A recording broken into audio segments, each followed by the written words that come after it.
All right, we'll go ahead and get started here in just a second.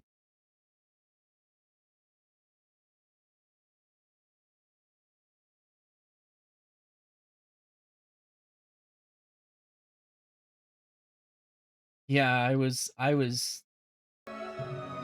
there when the YouTubes was first introduced.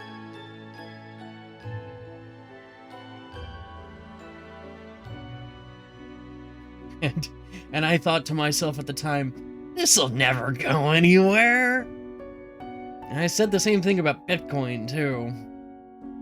Here we are.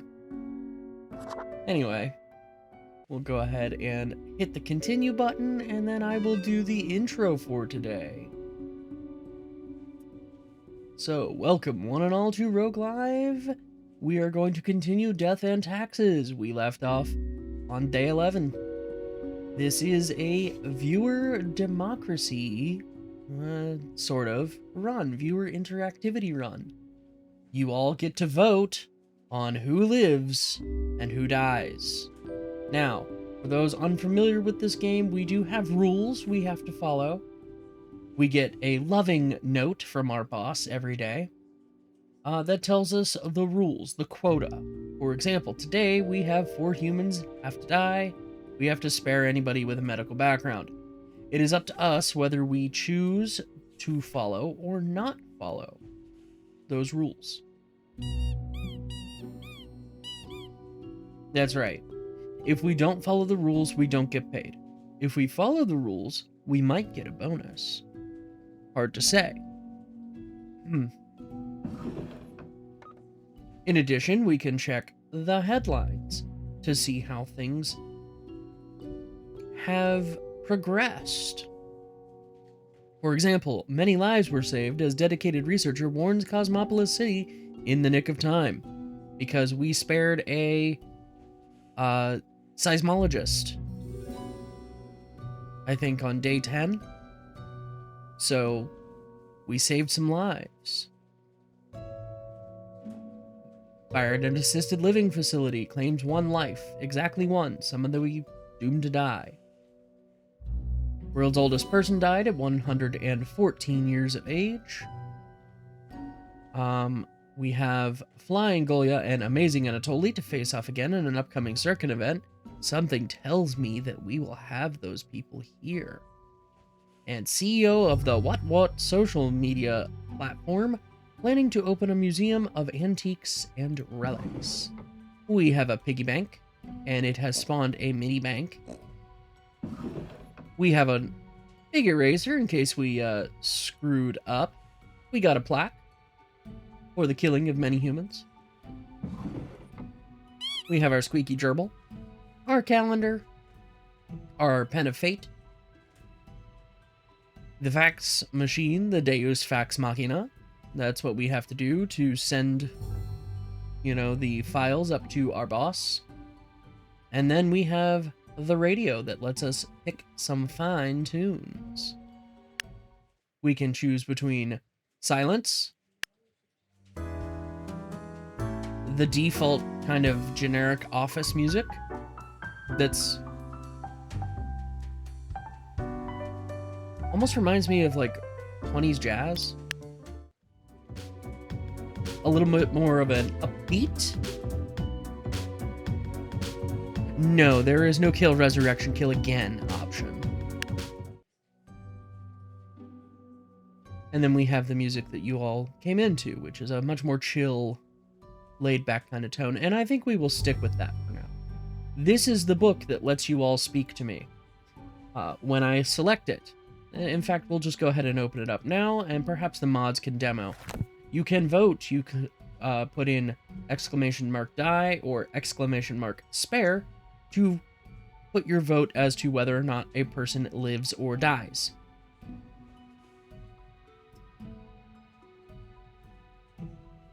Thank you, cat. And Mama Cat.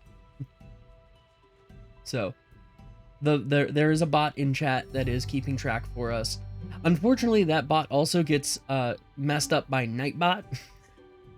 But fortunately, I included both votes in Nightbot's command, so it shouldn't bias the votes in any one direction.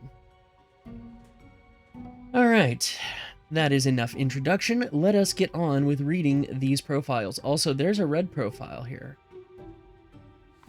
So we have Gordon Onagoy, 44-year-old pharmacist, medical background. Gordon got through medical college mostly by cheating. As such, they barely remember what they were taught. When people ask for consultations at the pharmacy, they usually say a lot of random but smart-sounding words. They also often sell the medicine randomly. I've known pharmacists similar to that.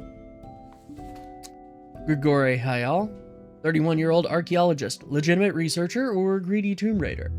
Consensus has not been reached when it comes to this noted archaeologist. For the past 5 years, they've been digging up artifacts around the Faradan region.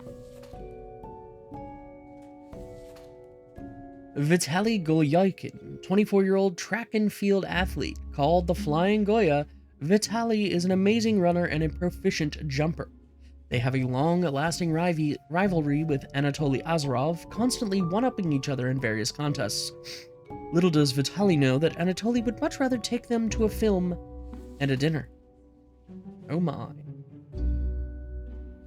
Frederick Hogue, 58-year-old monk.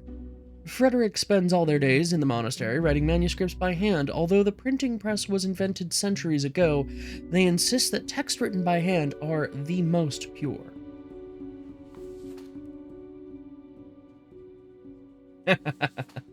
We don't get to say how they die, just that they live or die. Anita Lee, 25-year-old paramedic, another medical background. Fearless, intrepid, audacious, all these words are fit to describe Anita. Recently graduated into a paramedic job, they enjoy rushing into any dangerous situations. Any dangerous situations? Should be situation. To provide any medical assistance as quickly and efficiently as possible. I will go ahead and put our medical people on this side of the desk. And then we have the red profile.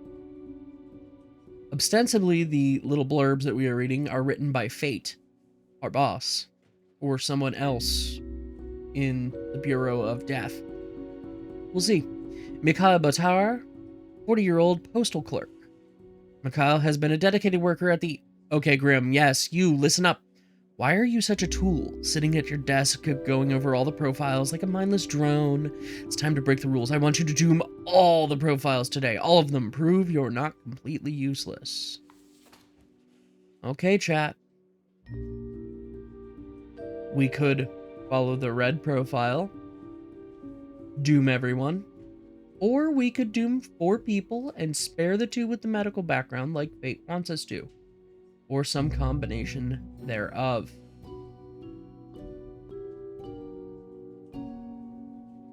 Edgy red paper is indeed edgy.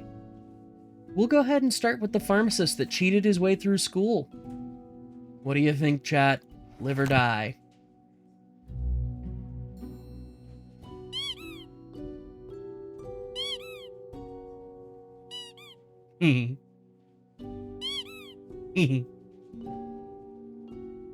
I'm easily amused by the squeaking gerbil.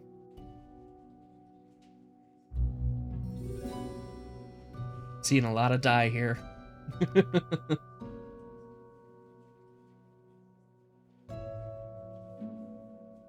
All right. Farewell, Gordon.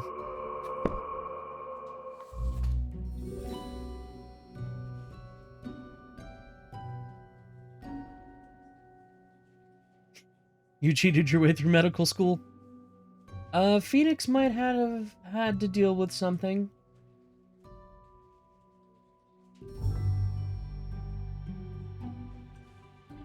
It happens. Alright, let's make a decision on Anita Lee, the 25-year-old paramedic. Rushes into dangerous situations. Any of them. Maybe you all think she rushes into her death.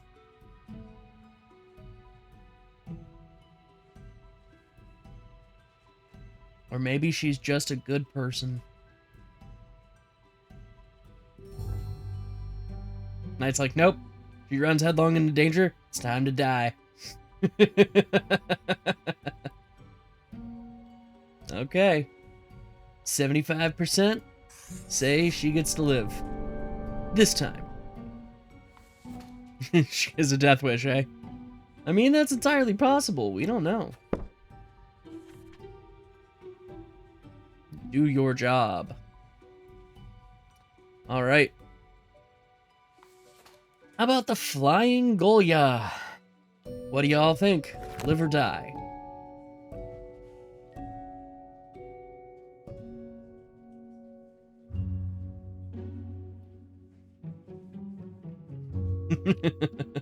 No athletes surviving here.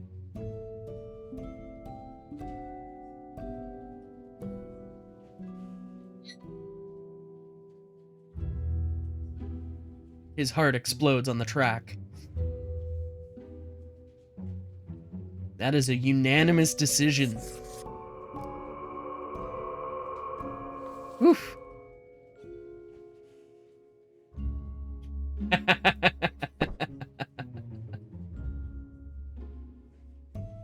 Before you have to watch a dumb ad with him in it. Alright, how about our monk who insists that handwritten novel or handwritten books are the most pure? I mean, I can't give him too much grief. I still write with a fountain pen.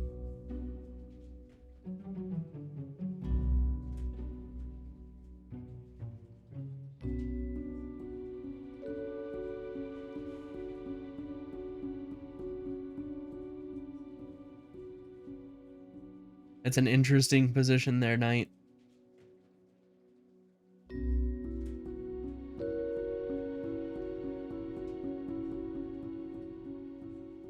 You can't read his handwritten novels or his handwritten books. Chat has decided that he gets to live. Use a computer like a normal person. What if I told you, Knight, there was a time before computers? Grigore Hegel, the archaeologist. Researcher or tomb raider? Perhaps he gets crushed by a boulder after he takes an idol off an altar. Or perhaps he dodges the boulder. Da, da, da, da, da, da, da.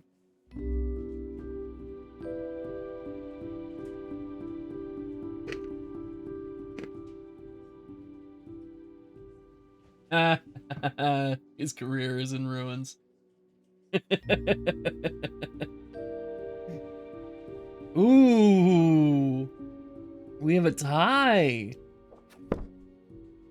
And I don't think I have access to a coin.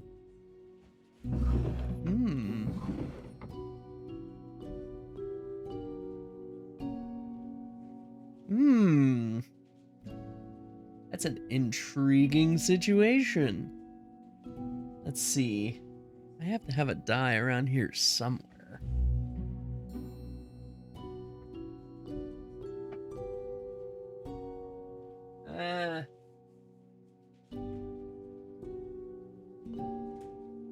My trusty D10 has grown legs and walked away. I suspect they are attached to my eldest.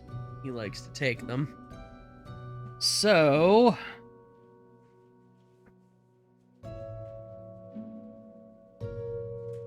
here's an SD card. SD card says he's dead.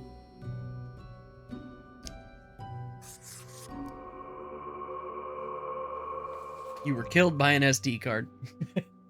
Alright. And then we have Mikhail Batar, the 40-year-old postal clerk that we know literally nothing about.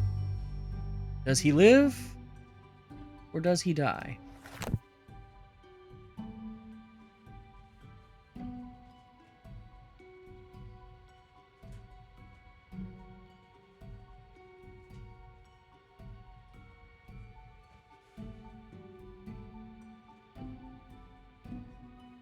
He's not difficult. He didn't write this profile. Somebody else wrote the profile. Phoenix says, spare the postal worker. Am I gonna have to bust out the SD card again? I swear, during my first bio break, I'm getting my dice. I'm getting my backup dice out. All right, fine. That doesn't count. Landed on its edge. All right. SD card says he's a dead man. Hey, look, we met the 4 people. We just ignored the whole medical quota. All right. So that's our shift for day 11. I think we already went and saw Morty. Yeah, he has a plague mask. He has the Threndy to Desolation and the Tenebrous Curiosity. And we're saving our money to buy the Threnody.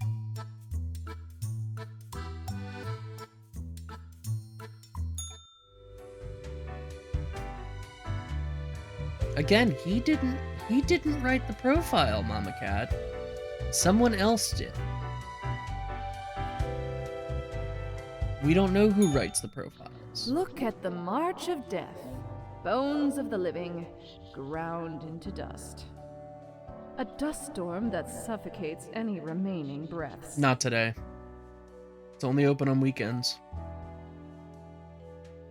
A dust storm that suffocates any remaining breaths. What? Gaze upon what you have brought, instrument of pain. Don't you think this whole business is remarkably dehumanizing? An uncaring office of eternal bureaucracy, picking and choosing lives. The Grim Reapers, apparently, Knight. An uncaring office of eternal bureaucracy, picking and choosing lives.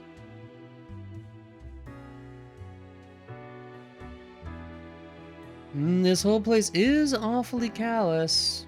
No. Don't care, as long as it gets the job done. These are real people, Reaper. Uh-huh. Not pieces of paper with random data printed on them. No one is in control. The fiend devours life with no supervision.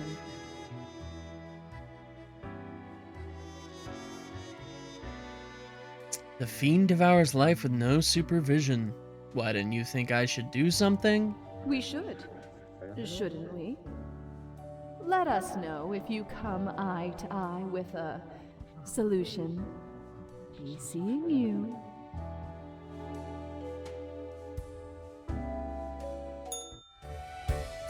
Interesting. I love our little mirror chats. Right. Fate is away, and so the cat is acting as our boss. All of a sudden, she turns her attention to you, a devious glimmer in her eyes. The cat continues to glare, her tail whipping back and forth in a manner that feels irate. Ugh, several deaths, that wasn't great. Or, today went well, it seems appropriate to feel some pride, or, this is the one that feels most. I'm on to your tricks, cat. Lady Poddington sits in silence, an accusatory look in her eyes. Hey now, I didn't cause the bad things. The cat continues her silence. I just do what I'm told, these things happen. The cat slowly rotates her head to the right. Oh, did I cause these events to happen? The cat slowly rotates her head to the left. Why am I even yelling at a cat anyway? The cat blinks. Whatever, cat, I'm leaving. The cat blinks, then slowly turns away, signaling her complete indifference of you. She's just mad that we didn't give her the journal. The gerbil, excuse me. The journal, right, the journal. Nighty night. Let's go see Morty. Yeah, see, Cerberus's den is not open today. Ahoy, matey! What can old Mortimer offer ye today? Really, Morty? You don't have a story with which to... Huh. Anyway, we have the academic visage clothing, stylish glasses, the fidget spinner, and the Threnody. And of course, we need another 400 thing bucks to get the Threnody. So, let's go earn that coin, I suppose.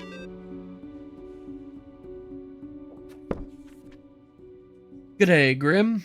The world is a wondrous thing. You would not believe what I have seen out here, even within the ruins. Now, would you kindly try to help out the survivors of the turmoil of yesterday? 3 humans have to die, spare any students. An unforeseen logic guides our hand, but a logic, nonetheless. Fate. Okay.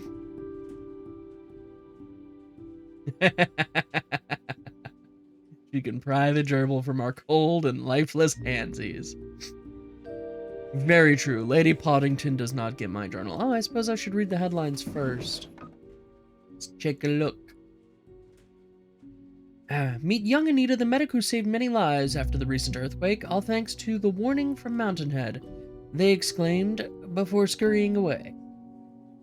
Famous track and field athlete found dead in a hotel room. Not on the track at all. Noted archaeologist caught attempting to smuggle ancient artifacts out of Faradin, shot by a militia group. Local monks, the last person on Earth who can still write by hand. Scientists baffled. Will axolotls finally provide the solution to regeneration the medical community is searching for? These are the pressing questions of our time. Alright, here we go. Ayo Edicina, 62-year-old pig farmer. Ayo has been herding pigs for 40 years, continuing the long line of pig farmers in their family.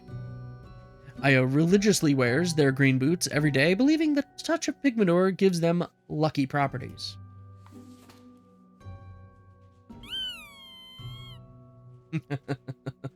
That's asking a lot. Zakezia Solanas, 19-year-old student. Zakezia has a penchant for studying in general. They're not really trying to get anywhere or achieve anything specific at the moment. They're just learning all that comes within their field of view.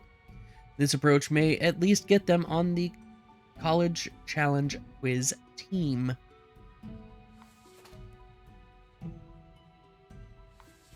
Then we have Kagosi MM, 25-year-old systems analyst. Kagosi is on the verge of finishing a proposal for a delivery system infrastructure based on low-cost drones. It would use cutting-edge drones to safely and effectively transport food from stores and restaurants to people. They got the idea while looking at a stressed food delivery person on a bike in the rain. Then we have 19-year-old Johann Zeiss, another student. Johann is doing okay in school, and they even gained a couple of good friends, one of whom they have a crush on. Their parents are about to leave town, which means it's about time to throw a huge party.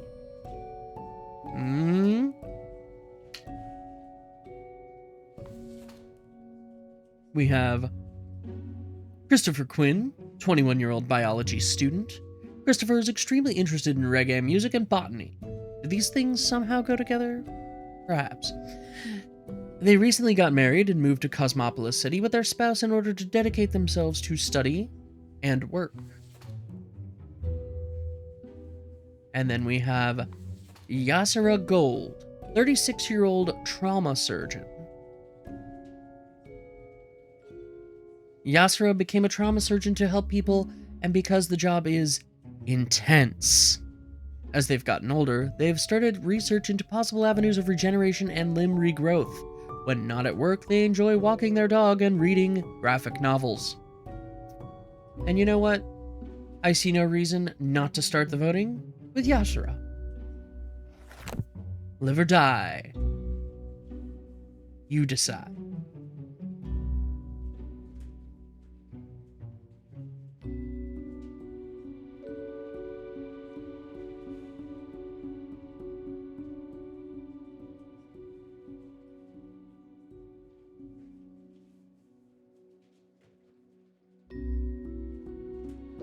Phoenix condemning the trauma surgeon who is researching regeneration technology.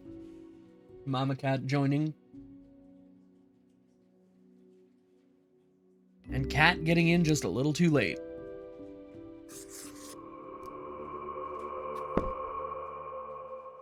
Silence.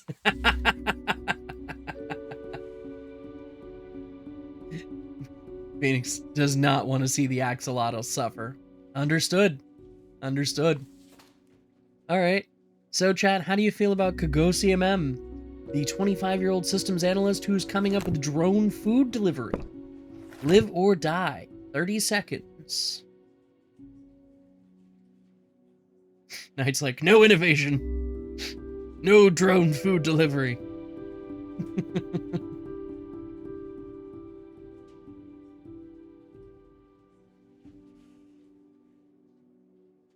Cat, you'll want to try that one again.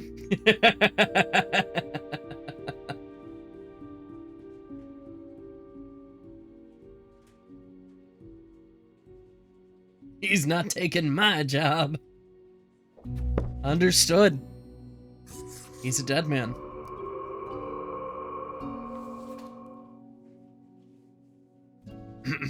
How about our 62-year-old pig farmer, chat?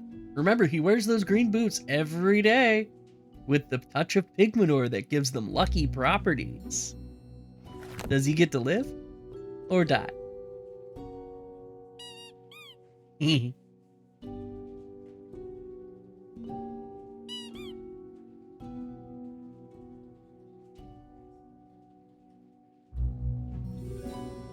I mean, that is true. That is true, Phoenix. You know, they start doing robot deliveries, then there's a robot uprising, the end of humanity. Mama Cat making a good point here. Bacon. You need pigs to have bacon.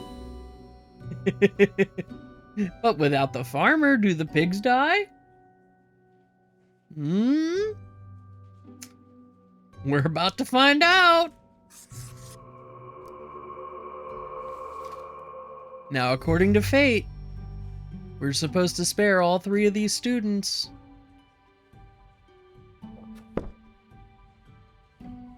We'll start with our 19-year-old, who has a penchant for studying, generally speaking. Not really looking to learn anything in particular, just interested in learning. I can understand that. I kind of was that way too. What do you say, chat?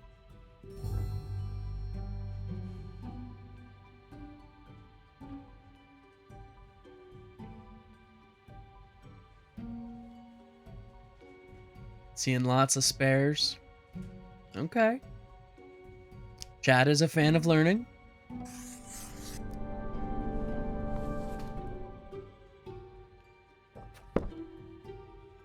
We'll follow that up with Johann Zeiss, getting ready to throw that big party. What do you think, chat? Does he live to see it? Does he do a keg stand that is literally the last keg stand he'll ever do?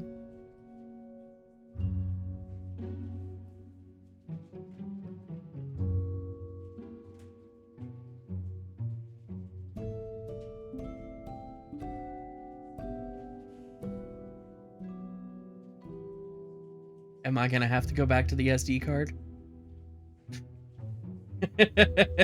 You know what? No, I'm making you all vote again. You have 30 seconds, starting now. You all better vote. I will not flip this SD card a 3rd time.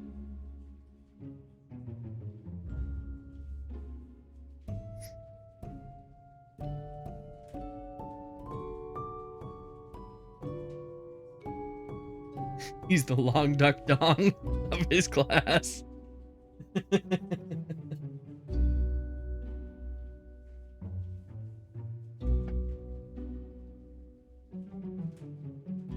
All right.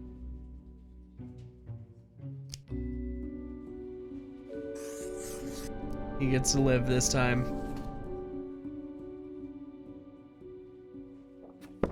All right. Last vote for the day, chat. This in-game day, I should say. Our 21-year-old biology student who's really into reggae music and botany. Live or die?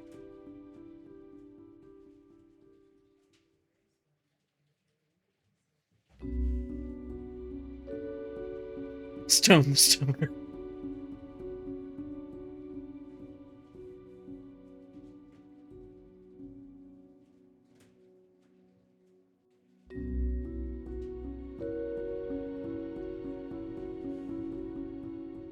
Oh yeah, he looks familiar. Understood? Understood? He gets to live. Somehow we've managed to do exactly as fate has asked of us. So let's confirm those choices. Yeah, see, there's people hanging out down here, but we don't get to interact with them because the bar is technically closed. Morty. Oh right, Morty doesn't usually appear right here.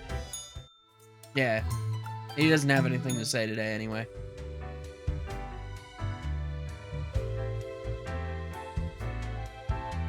So, let's go deal with the cat. The cat seems to be in slumber, occasionally emanating a soft snore-like purr. Kitty cat, time for the review. After a pause, the cat sluggishly sniffs the usual pile of documents waiting on the table. The cat continues inspecting the documents for a few seconds, then turns away, seeming pleased. Great. I'll be off now. It's so fluffy! Hey, we can afford the thingy now! Hey, Morty! Morty. Let's buy the Threnody to Desolation. Well, scuttle me boat, why don't ye? Clear as a crisp spring morn, I remember the day, in the cave at the bottom of an ocean, but 'twas guarded by a horrendous beast. Oh, was it? So, had no choice but to underwater arm wrestle the kraken. All 8 tentacles. Really? Afterwards, I met a hag with crow feet wrinkles on her face, and wrinkled crow faces on her feet. That? She knew me well, though we had not met before. Gifted me this ominous globe. Maybe 'twas a warning of a kind. Maybe she just fancied me. Maybe. I did die about a week later. Doesn't sound too auspicious to me there, Morty. What do y'all think? Okay, Piggy Bank, we hear you. We can't go view our new acquisition until tomorrow, but you can see the ghost janitors in there, moving things around, one particle at a time.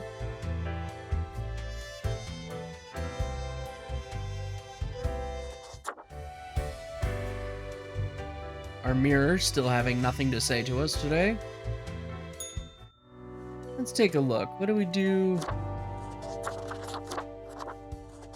Fancy a change?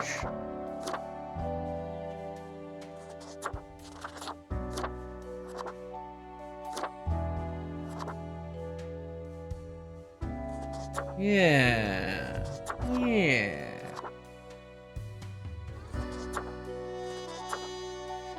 Yeah, we'll go with that. That looks suitably terrifying. I love that the sombrero is rendered in the elevator. Let's go see what Morty's got for sale today, not that we have the funds. Pursue the finest booty you've ever seen. Ephemeral mortality, a coin, which usually makes up the largest portion of any buried treasure. The infernal illuminator, and an accursed gourd. Autumn falls, this elegant countenance is meant to be worn for celebrations during the gloomiest time of year. It really brings out those eyes, the deep, soulless, empty, dark eyes. I resent that remark that autumn is the worst time of year. It is my favorite time of year. Oh, look. It's a little snow globe.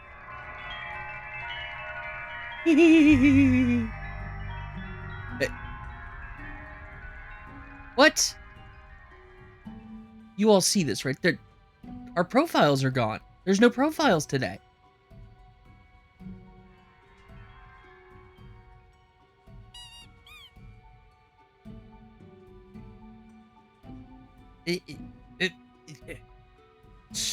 Cat? Lucky day, or is it? Ah, the unjustly denigrated unlucky number 13. I fail to see the relevance of how this kind of numerology, but it is a day like all the other days. Total of 3 humans have to die. How? Fate? How? Your cat made off with all my profiles. Humans in the field of religion have to die. Spare any humans with an artistic background. Enjoy your day. I would if I had any profiles to mark. Because, oh, the cat! Well, let's check our headlines. Cheap, safe drones turn out not to actually be very safe. Kill technician during test flight. Central Cosmopolis University quiz team suffers major loss in group stages.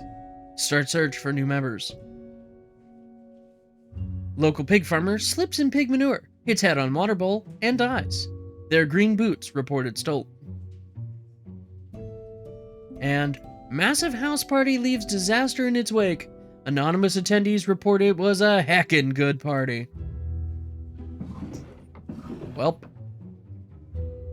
Can I erase the cat paws? No.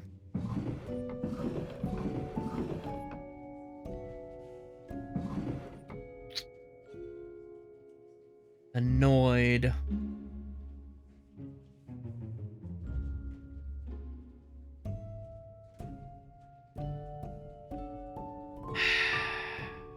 Well, I guess, yeah, we're gonna confirm our choices for nothing because we don't have any profiles.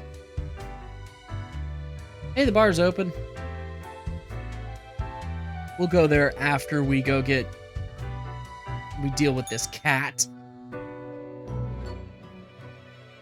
Cat lounges on the table, brushing her ear with her paw. You wouldn't know what happened to my files, would you? Cat pauses for a moment, then continues brushing herself, indifferent to your confusion. Did you do something with them? Before the cat has a chance to respond, the phone rings in an ear-piercing metallic clatter. You hear a familiar voice. Hello? Hello? Lady Poddington, is Grim there? The cat replies absent-mindedly. Oh, goodness. Grim, I heard that. I understand the job can be stressful, that these decisions do not come lightly. But you cannot let everybody live. Such actions will have serious consequences, even if you cannot foresee them. You know, Fate, it wasn't us, it was your cat. That is what I am for. Trust me, it will be for the benefit of everyone. Understood? The cat stole my Could files. you repeat that? All I hear is static. The cat stole the files. No matter. You know what the job entails, Grim. I implore you to take it seriously. The world needs to stay in equilibrium. I do hope we will not have to repeat this discussion in the future. Think before you act. That is all. You know, Fate, you better hope your profile never ends up on my desk.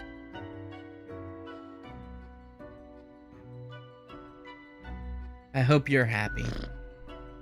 Alas, the cat has already fallen asleep. She purrs softly, contented. Nothing else to do but leave. Of course, we're not going to get paid for the day.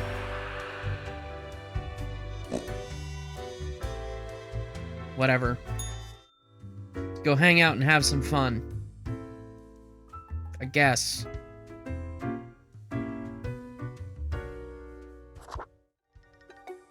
See who our compatriots are at the bar. Yes? You look, distressed. I do? Well, I guess I've got a lot on my mind. Explain your intense emanating sadness. You know about the butterfly effect. Maybe. But remind me. It's like that effect. When a butterfly flaps its wings, and then a tornado destroys a city and demolishes everyone and everything in it. That is one powerful butterfly. No, it's not the butterfly itself. It's, well, I mean,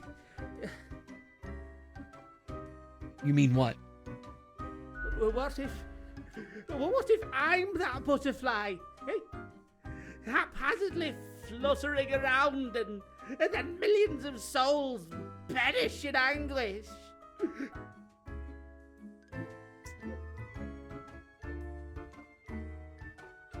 I really don't think that's how it works. Oh, you're not listening. Just like everyone else. I don't want that on my conscience. I can't handle it. And that's the least of my problems. Last week someone put my stapler in a large jar of strawberry jelly. Well, that's just uncalled for. How'd you get it out? Well, I panicked. I tried to eat the stapler to freedom. Oh, that went as badly as you can imagine.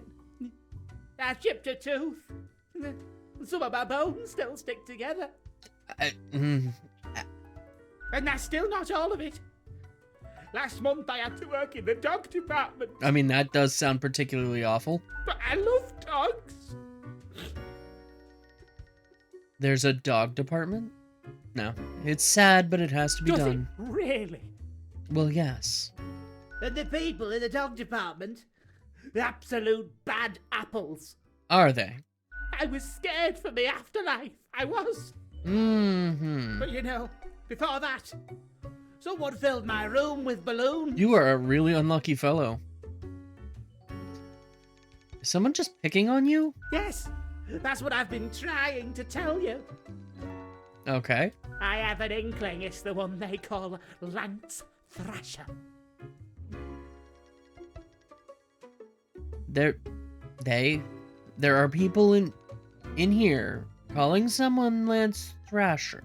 Yes, and people keep telling me how great Lance Thrasher is. How fun they are to hang out with, how awesome they are, how amazing. Really? How they tell the best jokes and get into the craziest shenanigans.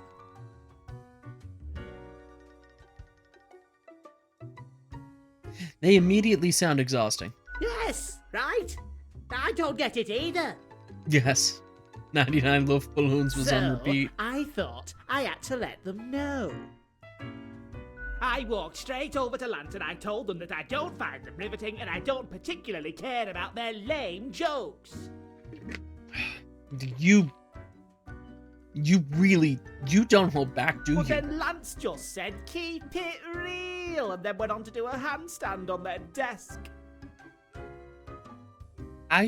There aren't words to describe this situation.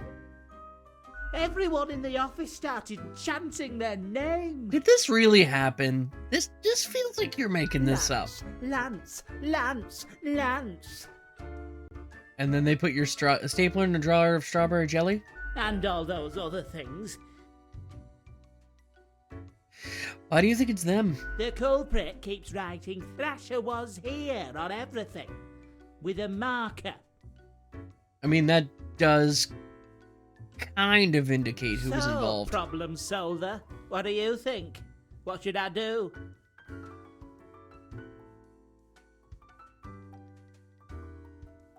You should get back at Lance. Make them leave you alone. You're right. See, I'm already ahead of you. I've been working on this epic prank. How many of you think that it's going to be an epic prank? No, it's going to be incredibly lame, I bet. Hurricane Cascade. I am going to completely wrap all of Lance Thrasher's belongings in tinfoil and tape. And when they go to the kitchen, to get some scissors. Bam! A cupboard full of tennis balls. Crushed. I mean, honestly, that just sounds like some mild annoyances. Yeah. Oh, I'm feeling inspired now. Thank you, friend. I need to go and get this set up. Have fun.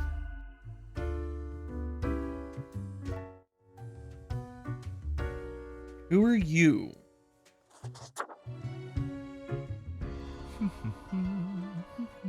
Accentuate the morphological field. Or some reclassification of the framing stratum. Ah, I should have known. Scaffolding of the antediluvian complex. Oh, maybe. Meta-resonance trigger. It's you! I've seen you wobble around the cellar somehow. Through the floor. An amazing feat, young spawnling. Oh, yes, that is I down in the depths. I am the prime curator of the Abysmal Archive. The archive of all existence. I mean, that does sound fairly abysmal. Or the bits I've managed to catalog thus far. Did you know there is a lot of existence? I kind of figured as much. More than you are able to conceive. Ah, yet I see promise in you, spawnling. So, let me tell you a secret. Ooh, secrets? I love secrets. You see, the archive sprouts a mind. Eons ago, incomprehensible to most. That's disconcerting. Those were the days. We were so young then, Fate and I. Two strapping lads. So you know fate. There was little in the archive initially, but it didn't take long for it to start growing, expanding. The archive is alive? The archive whispers and murmurs, shifts and sings. It's alive, in a sense. Conscious, in a sense. I'm gonna need a minute to take that in, chat. So I'm gonna take a quick break.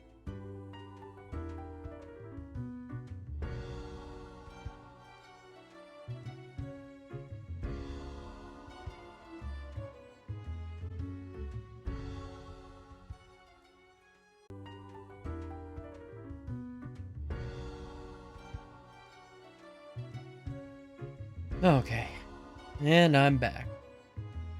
We couldn't Grabbed a foresee die this on the way. happening. The awakening of the archive. Its development into a unique organism. What does it want? Nothing much, as far as we can tell. It just exists, expands, endures. The 3 E's? What happens if it gets destroyed? I'm skeptical of this being at all possible. The archive has grown beyond imaginable boundaries. What could damage the animated embodiment of existence? I mean, that's an excellent question. It has to be something greater than the archive itself, which even I must deem absurd. Awesome! I want to visit. Alas, visitations are limited to professional archivists only. Well, that's unfortunate. It calls to me, so I must return. I hope you enjoyed our talk.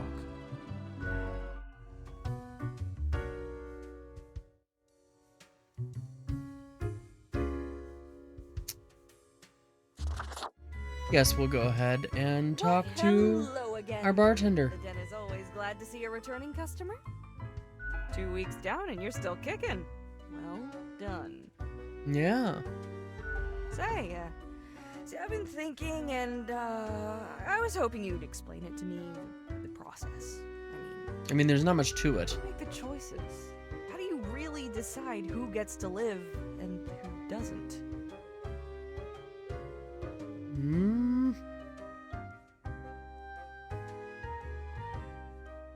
I carefully compare all data with the requirements. Your dedication and diligence are noteworthy.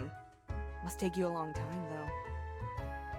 The rules are clear, the files are clear. Match one to the other. Simple as that, eh? Sometimes. Okay, then another question I've been pondering about the process. Okay. Do you think about the people after you've made the decision?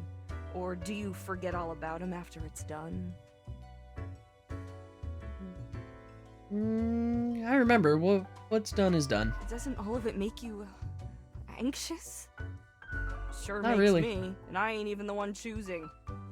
Yeah, I don't think I can handle the pressure. It's a job. Gazing upon the decision tree, how it branches out across infinity, across space and time. Anyway, this has been enlightening. Thanks for the answers. Anything I can get you? What's the deal with Lady Poddington? Fate's cat? She's an adorable furball, ain't she? No. Always skulking around in search of mischief. She stole my papers. She sneaks down here, too, so I feed her a few morsels. I don't trust that cat. How can you not? Those big eyes, that fluffy fur. She's a real softie. She stole It's nice she my keeps documents. Fate company. Fate's archaic. All those aeons might not be good for the, mentality. Well, that kind of explains a lot about What him. else you got in mind? Keep hearing voices. That's so. Well, most of us hear voices a lot of the time. There's a voice in the mirror. Ah, wait, so you got a mirror that reflects back your own voice? I don't think the voice is how I sound. It's not like I can hear it. All I got is you sitting here sounding like a regular reaper, scraggly and skeletal. Or maybe it's your conscience trying to kick through the barrier. Maybe. Becoming a reaper ain't easy, so you haven't fully internalized the struggle, you're not happy with your work, or you sense something's off. Maybe that's what it is. But what do I know? I'm just a barkeep, so that makes me only half a therapist.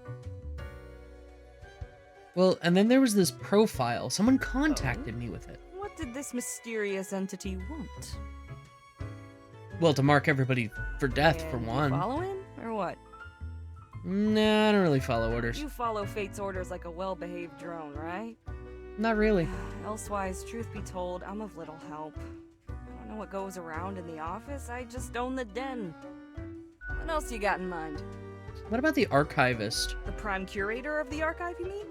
They work down in the cellar, below Mortimer. Yeah, I've somehow seen them through the floor. I haven't met anyone so enamored with structure and organizations before. I guess it comes with the territory. It would, wouldn't it? You two ought to get along fine.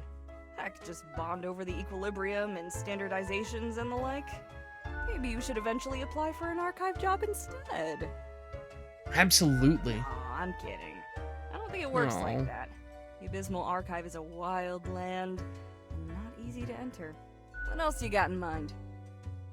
That's all. I'll be Au going now. revoir, Lil Reaper. We don't have any money anyway, so we can't buy a drink.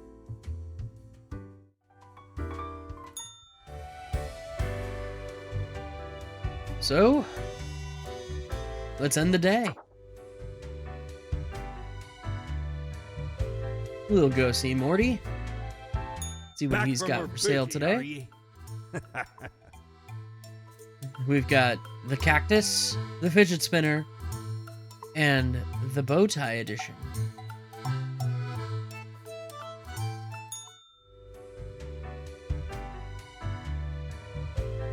Oh, we have a conversation with the mirror. Hey, Fate's back. Good, I'm tired of talking with the cat. Psst. See? What did I tell you? You told me what? The others. Conspiring behind your back. You saw the result.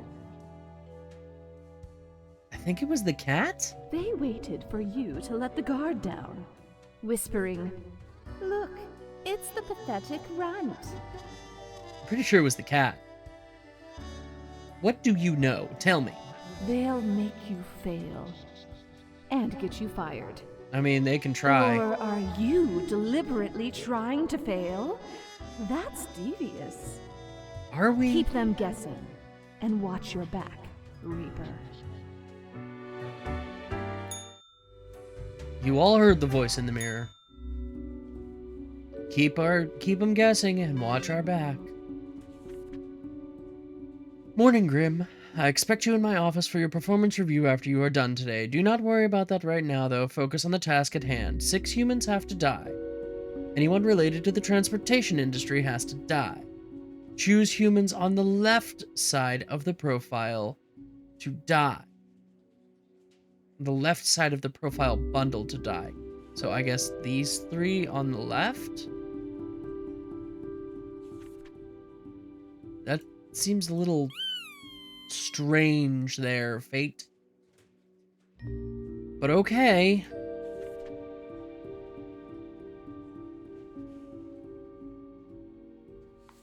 We'll start off by reading our profiles, though. So we have Leland Polyakov, 40-year-old gravedigger. A yellow sun rises, shots have been fired tonight, is what Leland says every morning, looking into the distance, prepared for all the crime victims that inevitably get brought that day. Occasionally they find bones from the dirt and use them to act out key scenes from Whamlet. Gee. Miguel Salk, 32-year-old, theoretical beekeeper / race car driver. Miguel has always dreamt of becoming a beekeeper, but for some reason, perhaps due to a fear of sharp objects, has never pursued their true passion. This, in turn, has led them to becoming a very successful race car driver, an occupation they unfortunately hate. They'd rather just live quietly with their bees.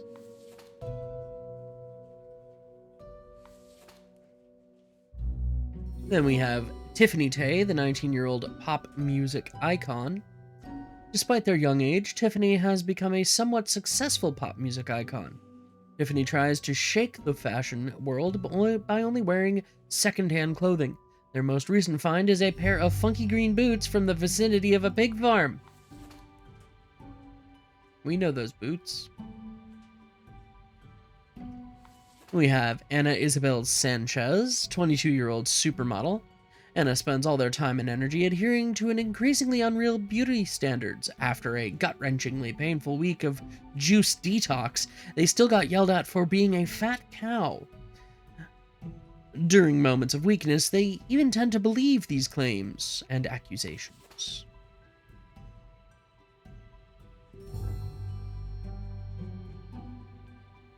Then we have Ike Thulani, 28-year-old ambulance driver. Ike is certain that speed is the most important thing about an ambulance driver.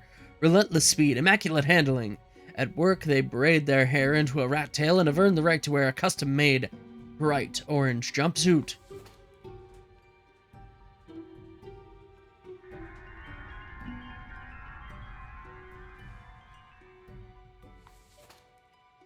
Andres Condres, 30-year-old graffiti artist / business person.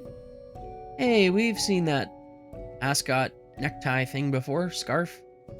During the day, Andres is a small-time entrepreneur, but secretly they're a naive, impressionistic painter. Their graffiti is found on many walls, made anonymously at night. Andres suspects their art has mystical powers, trying add positive karma to nice houses. That sentence hurts my brain. But it's unclear if they're fully in control of these powers. And then these 3 are the ones on the left, whatever that might mean. We have Hakan Tredsky, 57-year-old streetcar operator. When younger, Hakan was a driver of both ambulances and fuel trucks for the military. Now they drive a streetcar all across Cosmopolis City and have driven it for almost 3 decades. In their spare time, they watch a lot of television and solve all sorts of crosswords and puzzles. Especially those with HOAs. We have Alicia de Tourville, 35-year-old driver. An absolute speed demon, they cruise at utterly ridiculous speeds all around Cosmopolis City, delivering miscellaneous packages to various people and companies. With their stoic demeanor and calm nerves, they could be an excellent rally driver. And then finally we have Antonini Grameli, 31-year-old game developer. Antonini is known for making experimental games and genre-bending art pieces. Lately, they've experimented with pain-based control schemes, facial feature-based difficulty levels, psychedelic imagery, and incredibly addicting game mechanics. They're one small nudge away from making it big. So, as a reminder, we have to kill 6 people today. Fate wants us to kill everybody on the left. That would be 3, and then there would be 3 more in this pile that have to die. And, of course, anybody here that is related to the transportation industry would also have to die. We will go ahead and start with our game developer. 30 seconds, chat. Have at it.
Alright, I had a brief...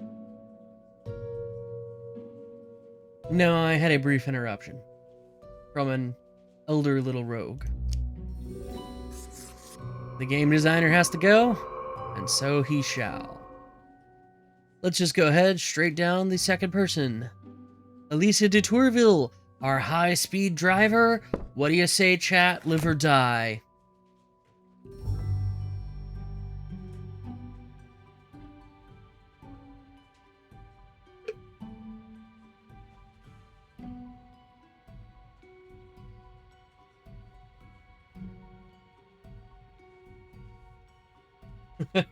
She has to go in a spectacular crash, eh?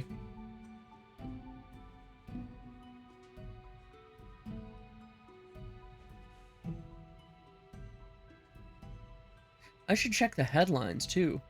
Ah, that is a good question. What packages? What does she deliver?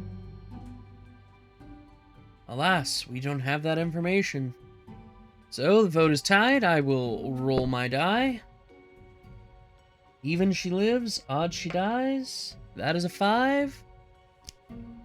She's dead.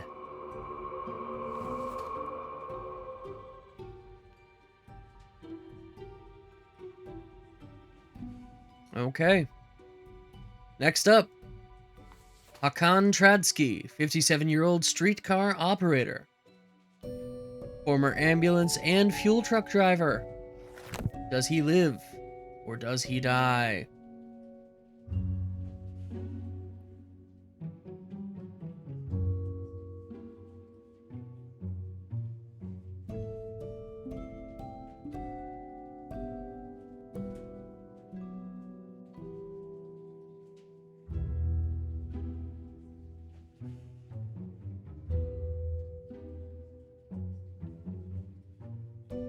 There could be messages in the puzzles. Going all, what was that M. Night Shyamalan movie? Signs? From Aliens, exactly. Alright. Moving right along. We have Ike Thulani, ambulance driver. Is he in the transportation industry? That is debatable. Ah, Lady in the Water. So, Ike, live or die, 30 seconds. Also, I grow tired of this music.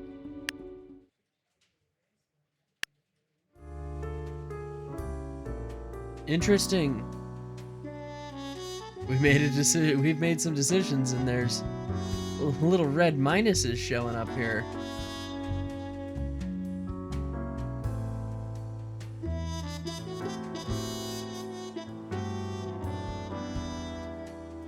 The vote is tied. Once again, I will bring out my D6.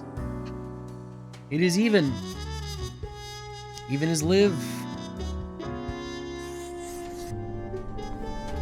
don't want that profile.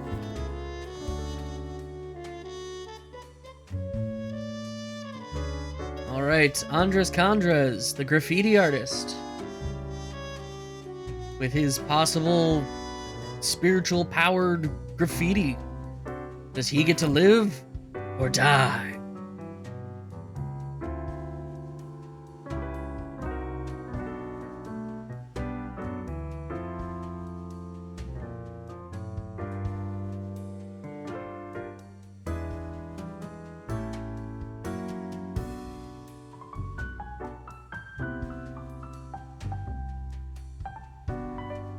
Green pluses.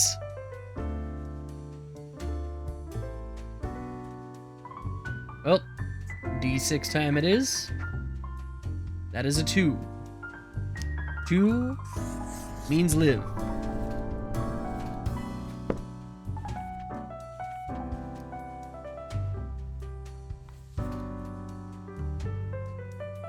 Oh, Snow Globe.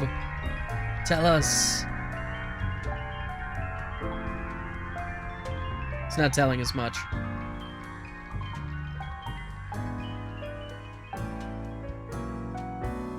Alright, Tiffany Tay, our 19-year-old pop music icon who wears nothing but secondhand clothing. Does she live or die?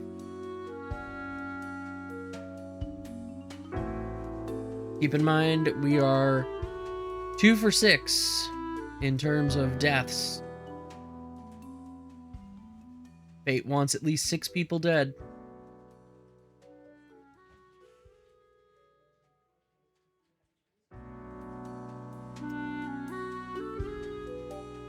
Yes, she stole the boots. Or she found them in a thrift store. Or perhaps the boots will become cursed. Alright. How do we feel about Ana Isabel Sanchez, the 22-year-old supermodel? Do we want her to live or die? I mean, she is on crash diets and all these other things.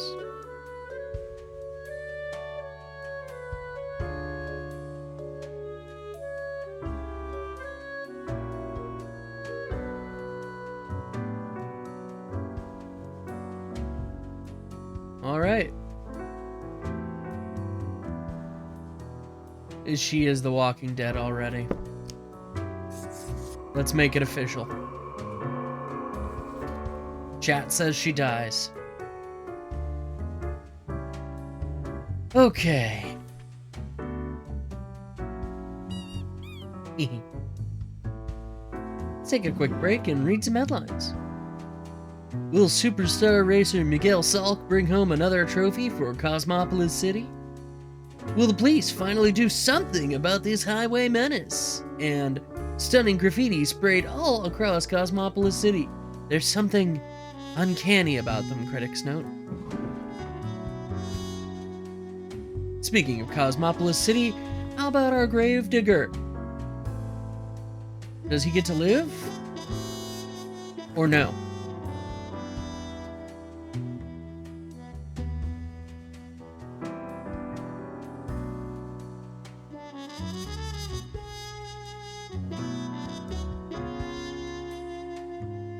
Mama Cat says he gets to fall into one of his graves. Phoenix appears to agree.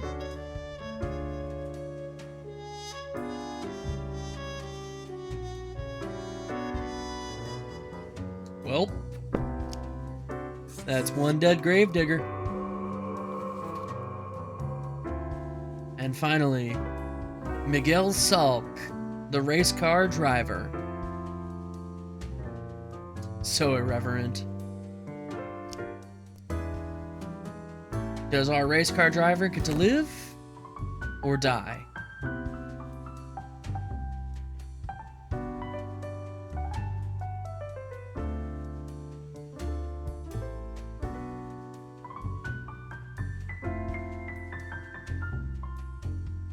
He does want to keep bees eventually, maybe, hopefully, one day.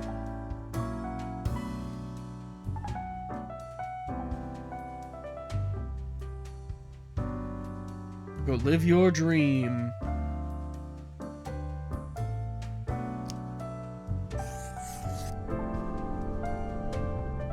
Go live your dream, Miguel.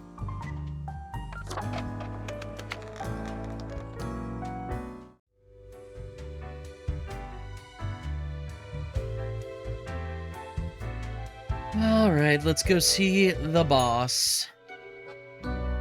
There was that bee problem last stream. Did you miss me?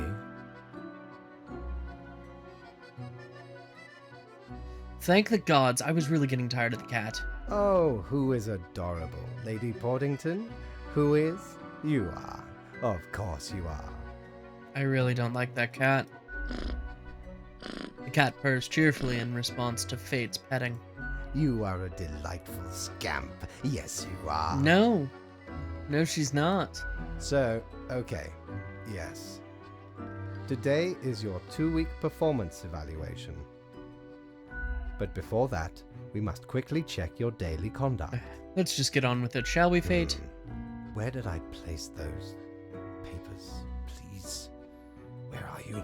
Glory to our here stolz we god. go. I mean, Right.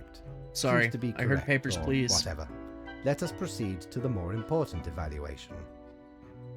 Seems like you're really phoning this in there, Fate.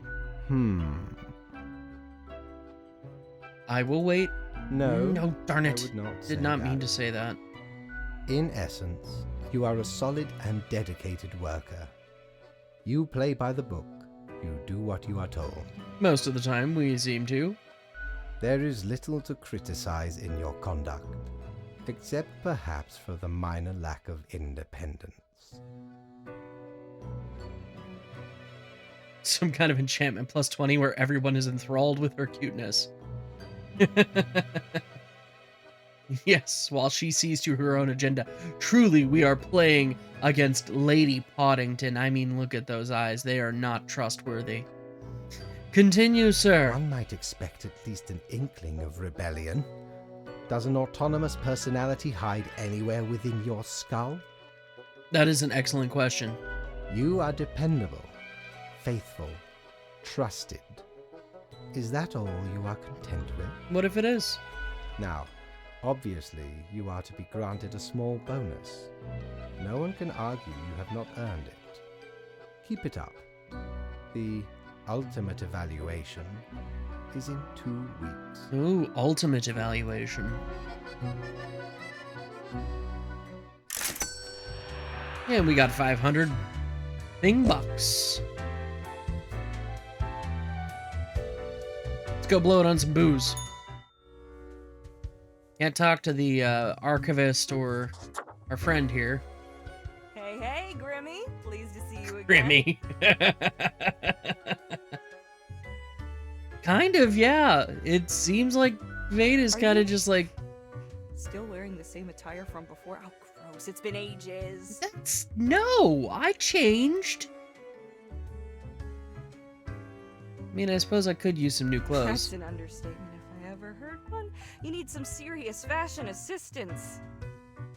Man, I did not come here to be insulted. Not just the thing to help you out. Something I've been holding for a special case.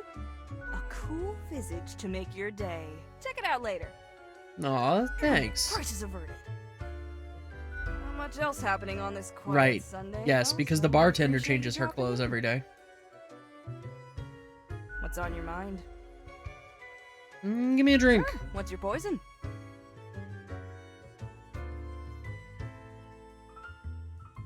Heat death of the universe-sized coffee. Coming right up.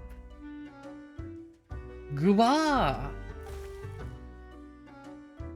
The enjoyable icy sweetness once again reminds you that the ultimate end of the universe isn't that far away, in the grand scheme of things. I'll be going Au now. revoir, Lil Reaper.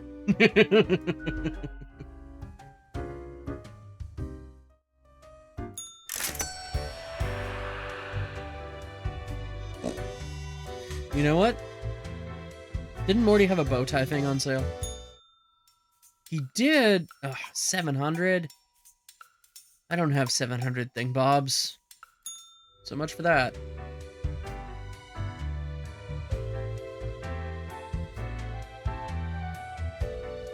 That went banjo in the woods real quick.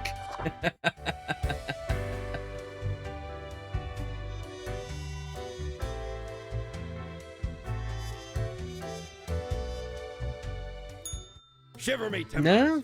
Ye sure can't get enough for the Emporium. Well, more to your fun. We have the coin, a pair of cat ears. Don't have enough for ears of the beast. Maybe if I hadn't bought that iced coffee. Dave Ramsey was right.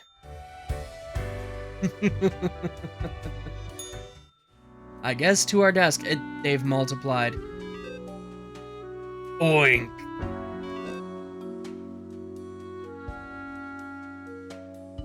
Spawn mail. Congratulations, Grim. You've passed the performance review as expected, but let us not dwell on the past. I need you to focus on the future. This will be a tough day.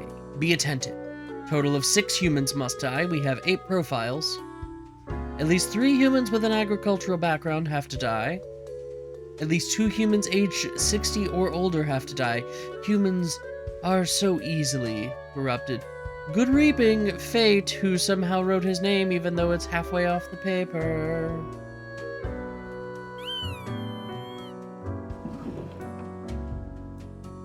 I don't know why that figure is laying down in the snow globe, Phoenix. Perhaps because it's cloudy with a chance of annihilation? I don't know, maybe that's a corpse. I believe that might be a corpse. Let's take a look at our headline, shall we?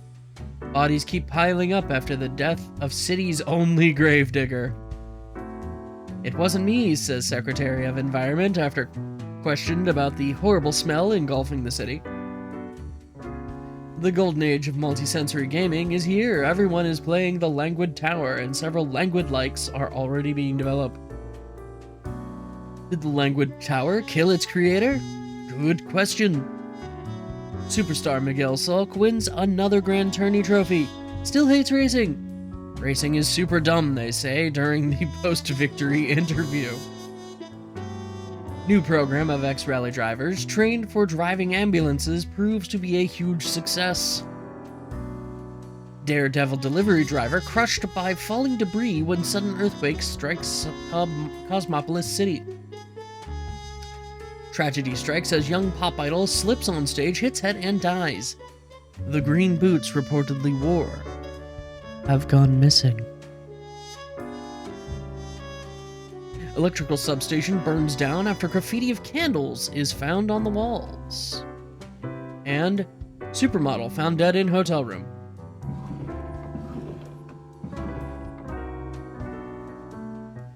Well. Let's get on with it, shall we? We have Andreas Katasukas, 63-year-old veteran, a traumatized veteran of the Marisola Peninsula conflict, now living on the streets. They're very good with animals and are a staunch vegetarian, even while being in the rough. Sometimes one has just seen too much suffering and death. Over 60, though. Reaper number 62. Age 0. Grim Reaper. Hey, look. It's us. The newest spawn in the Office of Death, overseer of Region 4 of Cosmopolis City. You don't seem to like your job very much. In fact, you seem exceedingly pessimistic about it. Well, if you want out, here's your chance. Sorry it's come to this, and no, there's no turning back from this choice. We'll just set this one aside, shall we? Yeah, it's an excellent question. What is that? Francois Fukushima, 66-year-old scam artist. A liar and a grifter, Francois is an ex-politician who has spent many years writing books of ignorant nonsense. These words and actions caused a veritable butterfly effect of misery on a global scale, which they now profit off of. Holland Negan, 30-year-old burglar. Once during a routine burglary, Holland got attacked by a kid who was unintentionally left behind by their vacationing family. This occurrence made them appreciate the quiet days far more. Usually they leave a clean house behind, sometimes even doing the dishes.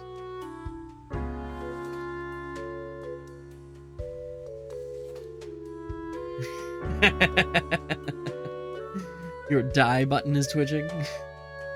William Duramook, 41-year-old farmer. William escaped into the city when younger, trying to get into the acting business. After numerous failed attempts, they returned to their homestead and read through several generations worth of farming tomes. Lately, they've grown more interested in bioengineered crops. Monsanto?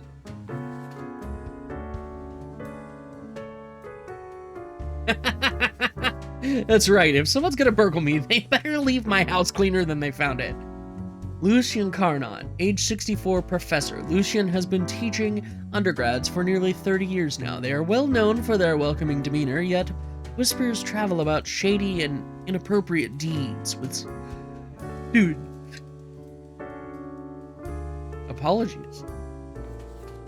We'll put him in the over 60 club over here. Gahan Shahi, 45-year-old hunter. For decades, Gahan has made a living by hunting wild game. Recently, they've become fascinated with certain conspiracy videos on MeTube and convinced that there is a monster living in the nearby swamp.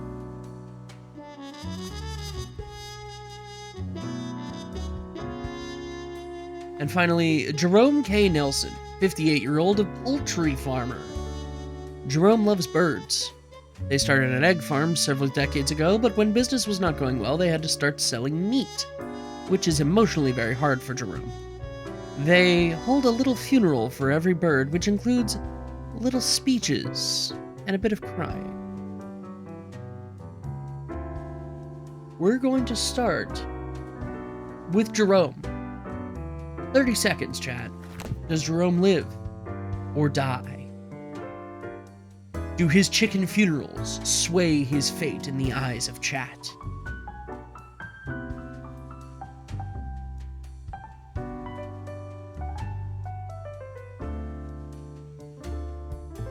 The answer is no. No, they do not. Chat says, you a dead man. Very well. We'll deal with this one last. Alright. Gahan, 45-year-old. He's the reason eggs are priced so damn high. Alright. How about our 45-year-old hunter, Gahan, who's turned into a conspiracy theorist, and there might be a monster living in that swamp.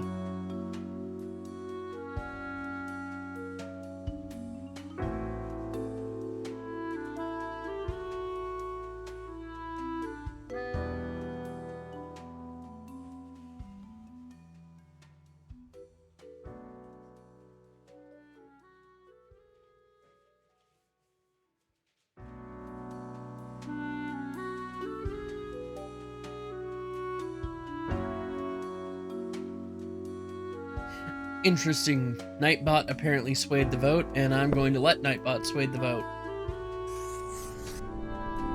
I'm going to allow it, just so that I don't have to make a decision. I am capricious like that. 30-year-old burglar.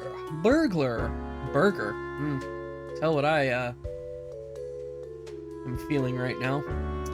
Holland Negan. Does he live or die? Kevin! Yes, clearly this is a Home Alone reference. Only Marv and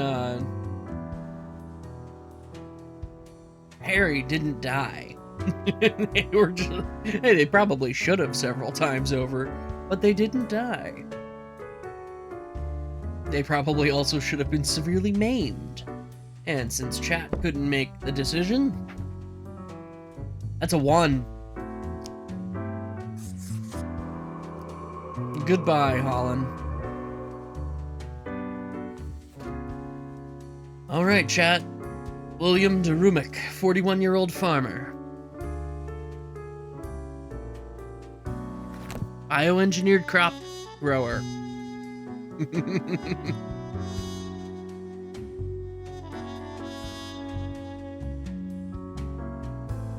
no, not the genetically modified organisms. That's right, genetically modified crops.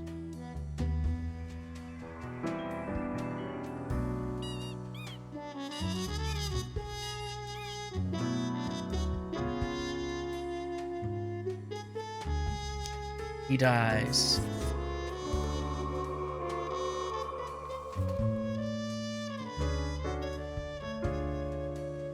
Alright.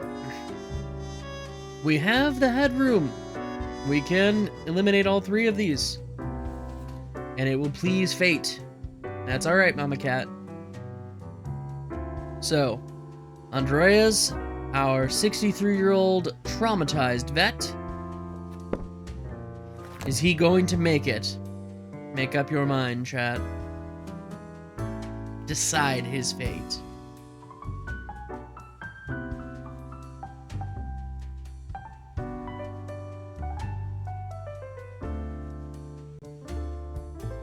Given that I know there's only the 2 of you right now, chat says live, he gets to live.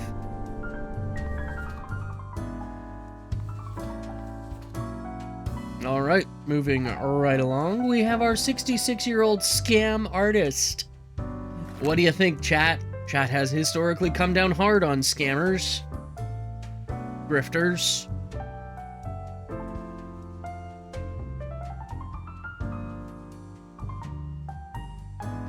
And it looks like today is no exception.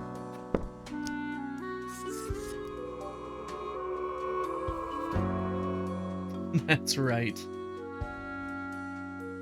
Finally, Lucian Carnot, our 64-year-old professor. Welcoming demeanor, but shady and inappropriate deeds with students. Oh, we lost Cat to the Z's quite some time ago. Mama Cat, you'll have to drop that in chat one more time. Although, I can just, read and say that you've both decided for die, so you can try to vote for more than once. Okay.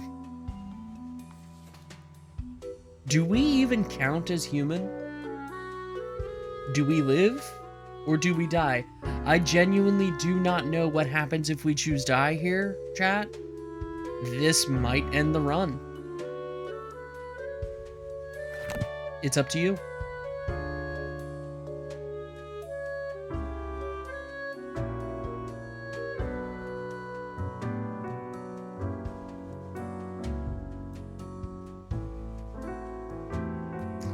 I see.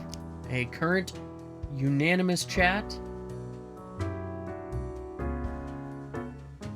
saying we live.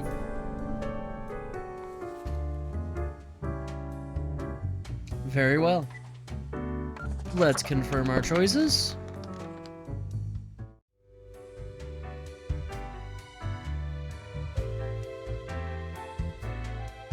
Hey, there's the cloud in our dressing room.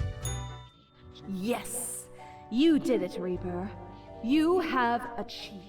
What have we achieved? Your grandeur grows with every passing moment.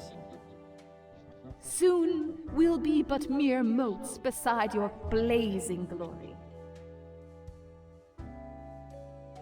What are you rambling about now? Nothing.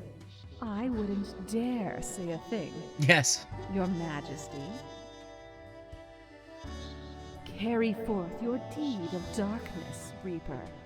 But stop before it's too late. Already getting a bit late as we speak. The dusk nears. Yes, I changed the hat, the outfit, and the face.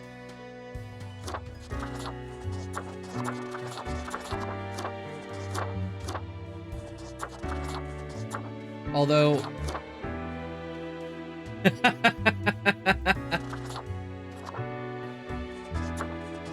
apparently, the bartender sent up all the bird heads.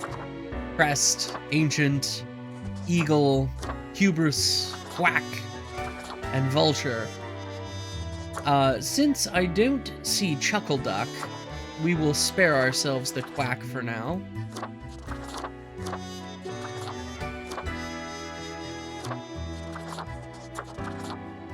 We'll stick with corpse paint. Let's see if she sent us a new suit. It would appear not. Then we will stick with the Undertaker. And I suppose go deal with the boss. Good evening, Grim. I hope you are doing well. Yeah, I suppose so. I forgot to ask you yesterday. How did it feel going through almost a whole week on your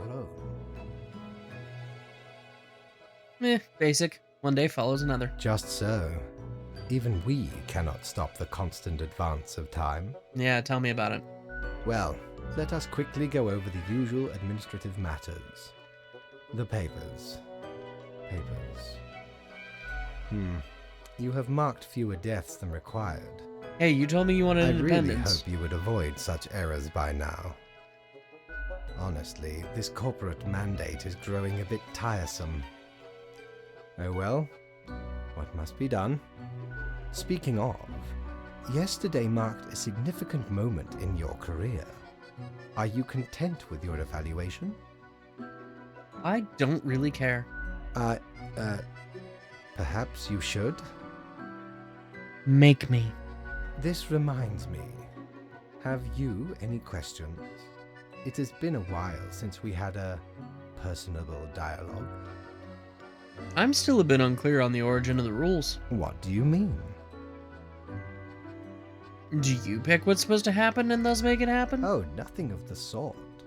The world, and the people therein, create the situations themselves without our interference. Our data mongers assemble, collate, and examine wide swathes of data, and calculate the parameters for the necessary equilibrium. We do not directly cause deaths, although our choices can modify the structure slightly. How can that be? If I mark profiles, don't these decisions affect other people? In a sense. But this is certainly not a one-to-one sequence of causal links. You should consider, time works a bit differently in here. Anything else? How long is a day anyway? The complexity of time. Imagine that it is not a fixed and stable entity. I am sure you did not think only 15 days have passed since your arrival. Considering the frequency and magnitude of events in your moderately sized region.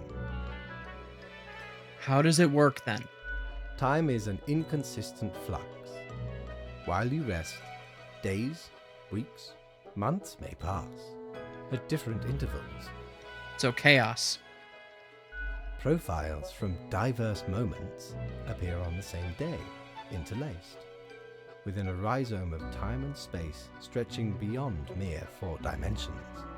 My brain is starting to hurt. That is why causal links are difficult to establish, and the equilibrium is of unfathomable complexity.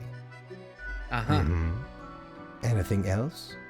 What's my history? Was I someone? You are a death spawn. I crafted you out of different materials. And so where did those parts come from? The store. And places. I mean, we saw him go buy the lemons. Anything else? Do you play chess? I recall some film about death with tons of chess. No. I am instead particular to this game called Go. Aesthetically pleasing, less violent and imperialistic. You would be, wouldn't you? Anything else? Nope, we're done. Until tomorrow, Grim. Must we?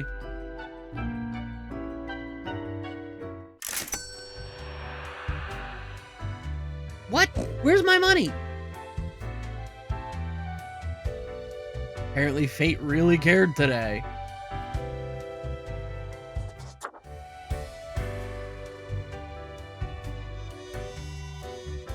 Ahoy! A pleasure to see ye again. And a pleasure to see you, Morty. Not that we can afford anything you have in store.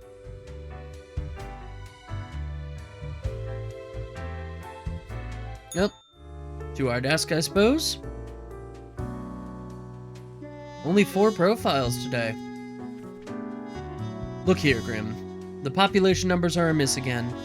Okay, this time we try some new methods of alleviating overcrowding and strengthening the equilibrium.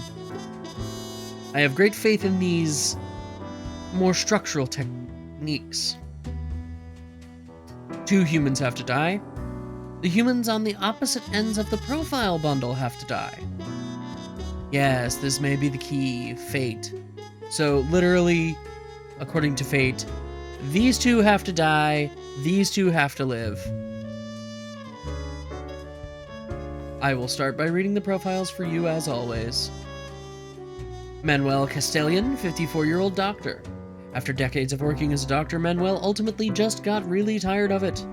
Nowadays, they're experimenting with dead bodies, trying to sew them together, so misspelled there, in order to create some sort of new life form that could potentially live forever. And then here's the other one that fate says must die. Shelley McIntosh, 35-year-old wetland scientist.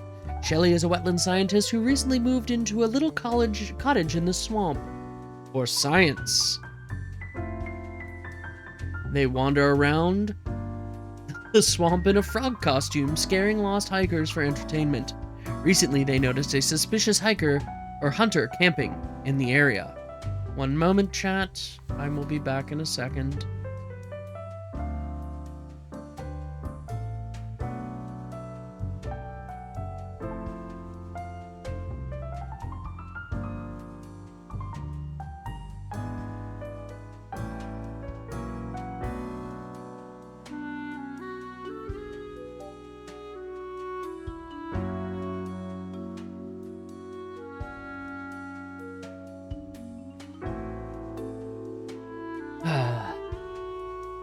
Eldest. Fighting sleep.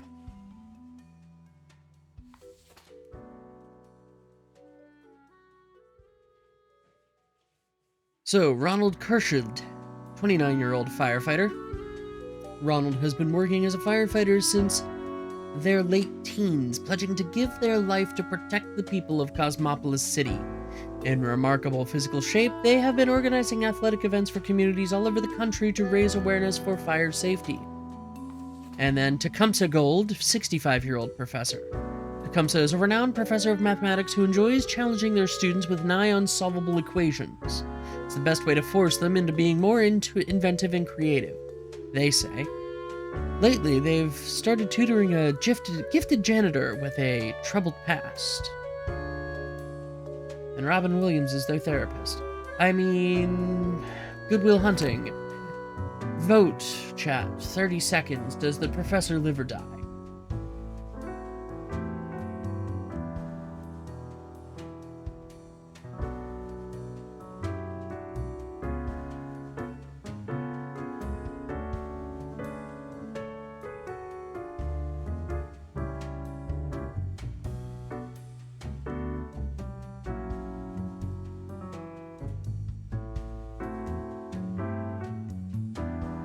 Alright. Professor lives. Did I forget to unmute after I dealt with the eldest? No, I think I remuted so that I could prepare to scold him if necessary, because I think he's freaking out in his room. Kids. Alright. Ronald Kershid, 29-year-old firefighter. How do we feel, chat? In remarkable physical conditioning. Does he live or die?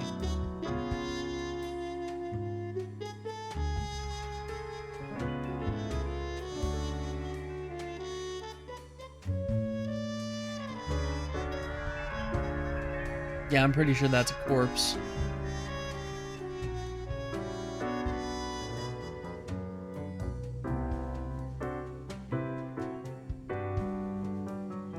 Hey, this was like a thatched hut a little bit ago. Now it's like a house with a satellite dish.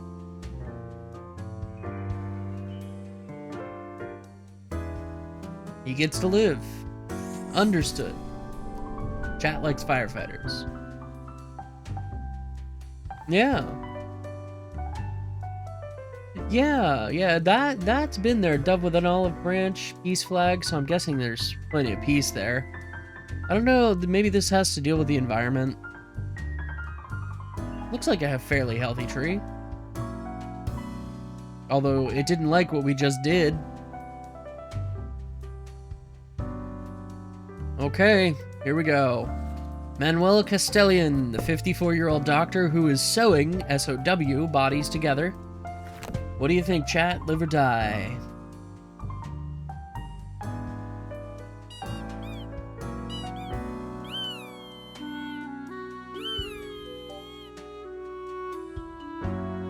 Chat thinks die.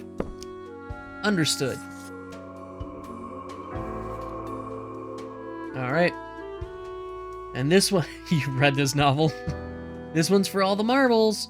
Shelley McIntosh, our 35-year-old wetland scientist who plays around in the swamp in a frog costume, noticing a hunter has been camping in the area. Does she live or die? Keep in mind that fate wants her dead. Mama Cat wasting no time. She dies. Phoenix saying spare, which is basically just saying rogue. Roll the die. Fine. Well, die says 4. Let's see some swamp antics. Fate, you were complaining we weren't independent enough. There you go. Did I read the headlines today? Oh, it kicked me out of the office. Oh well.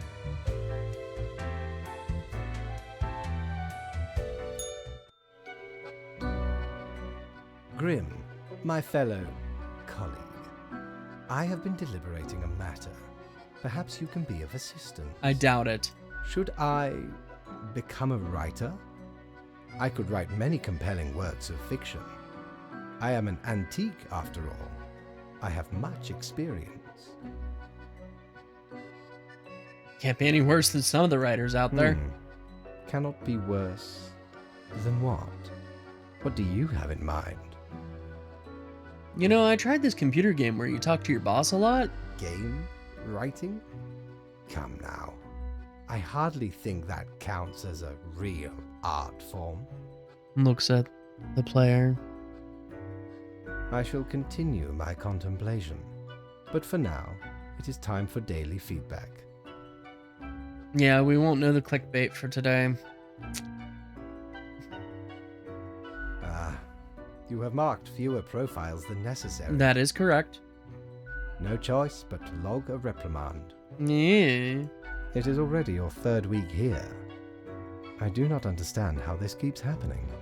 Yeah, it's a rebellious streak. The cat mutters a hypothesis. Well, off you go now. I must return to my deliberations. Yeah, sure. You have 40 lashes. Welcome back, Knight. We don't get paid. Piggy banks are going to start getting mad at us.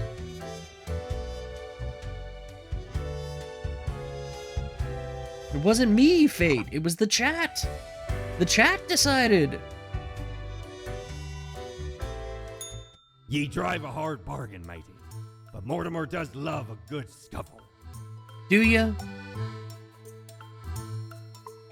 Fine, I buy the unholy Smokes are smokes. deadly, ye know. Yes. A curse fouler than any I ever met. Not to me wildest dreams could I rob so many lives. 'Tis gazing down the length of an infinite tobacco stick, inching ever closer to the end. An ancient shaman gifted me this pack after I rescued their child from the rabid coyotes. Guess they weren't pleased with me good deed. Apparently Assume not. this visage and forever be reminded of the mortality of all. Let's do that right now. There goes 200 of our hard-earned thing bucks.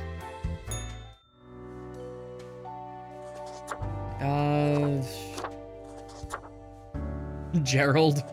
Alt. Miner's lung. Lung damage.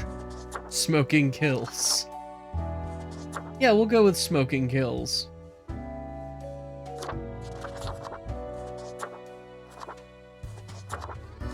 See if I can find an appropriate hat.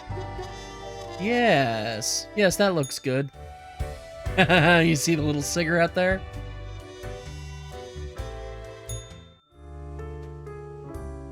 Oh look, the drawer is open, as if it's reminding me. Charming real-life tale of a maths professor helping a young maths genius to be turned into a film. Charity event, organized by local firefighters, enjoyed by parents and children alike. Corpse-stealing doctor found dead, neck snapped. It's alive! A monstrosity seen lurking around the back alleys of Cosmopolis City. Oh no, it sounds like he was successful. Romance blossoms as Hunter almost shoots local scientist in a frog costume, falls in love instead.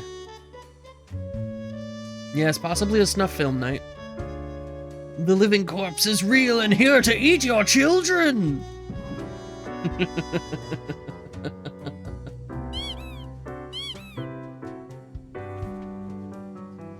A fresh idea. Your performance of late implies you might not be as motivated as you ought to be. Well, to even out the number of humans, we will try another new structural method. You will be required to demonstrate utmost precision. All humans in the bottom row have to die. Keep the chaos away, will you? Fate.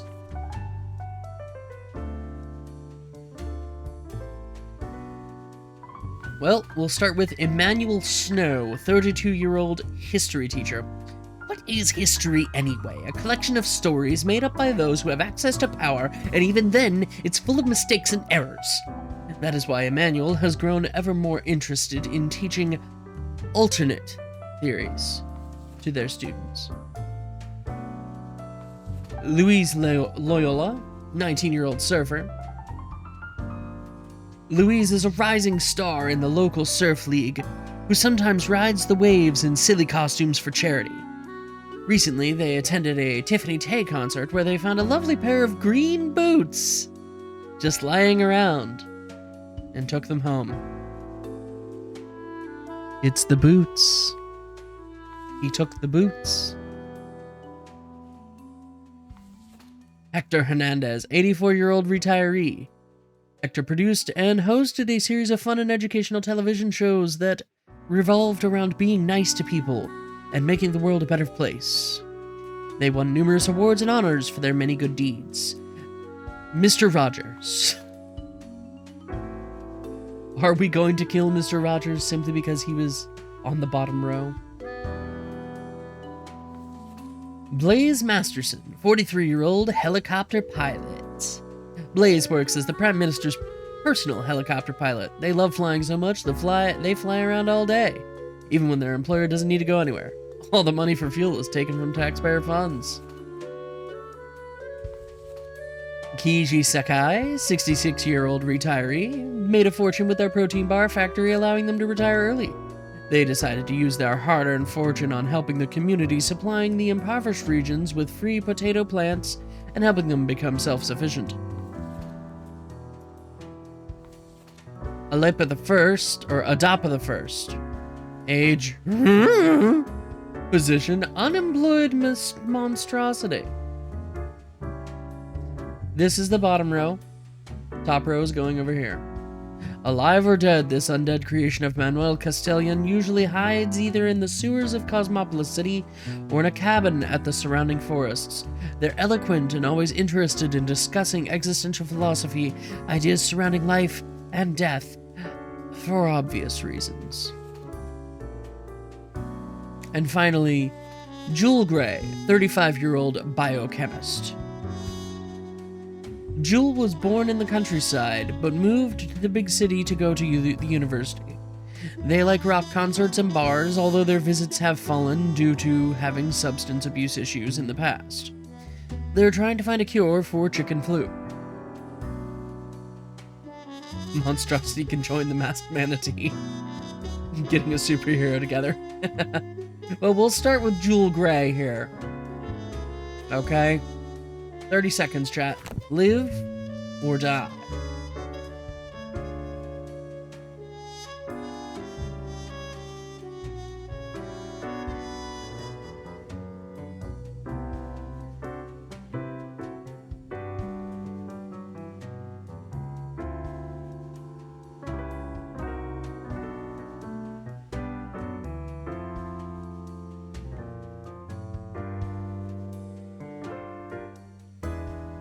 apparently the parents of Jewel Gray here. Yeah, so do I. I think I'm gonna help myself to a couple of my kids' Easter eggs when I get done with broadcast, before I gorge myself on something sweet. And Jewel Gray, you get to live. Alright, continuing with the top row. Yeah. Blaze Masterson, helicopter pilot, flying around at the taxpayer's expense. Does he live or die? Keep in mind, Death wants only the people, or... Sorry, what did Death say? All humans in the bottom row have to die. He didn't say anything about the top row.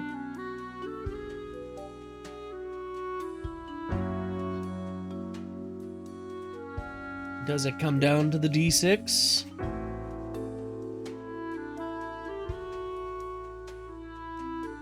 It comes down to the D6. Okay. That's a 4. He gets to live.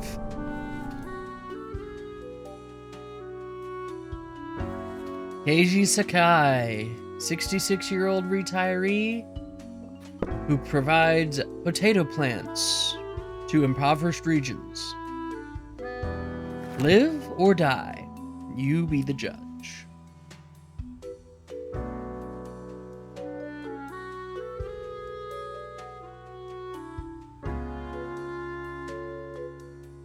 Apparently, yes, at some point he made protein bars, but now he helps by providing free potato plants.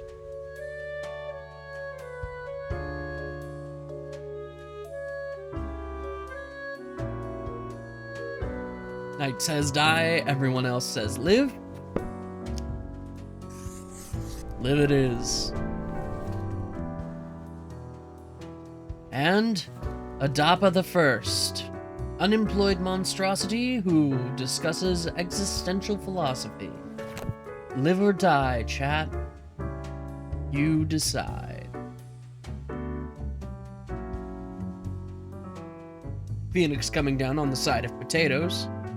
Boil 'em, mash 'em, stick 'em in a stew. Potato, potato, potatoes.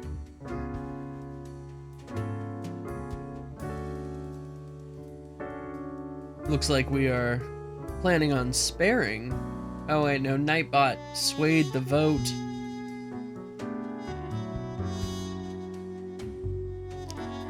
Farewell, Adapa.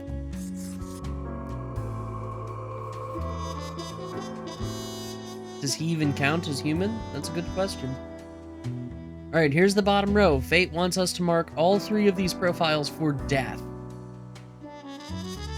We will start with Hector Hernandez, the equivalent of Mr. Rogers. Live or die.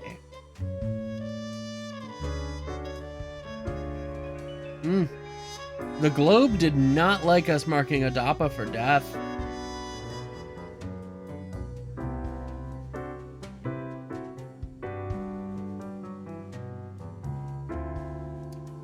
Alright, looks like everyone is saying it's time for him to go.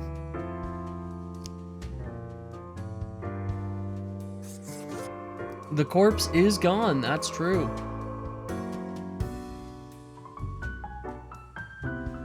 Alright, we'll move on to Louise Loyola, the 19-year-old surfer who stole the green boots. Yeah, the house has become a hut once more.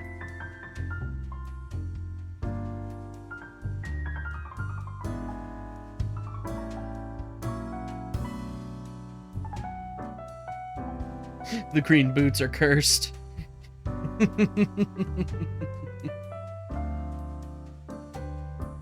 Okay, that's everybody who's been active in chat. You're all voting die, so I'm gonna keep this moving.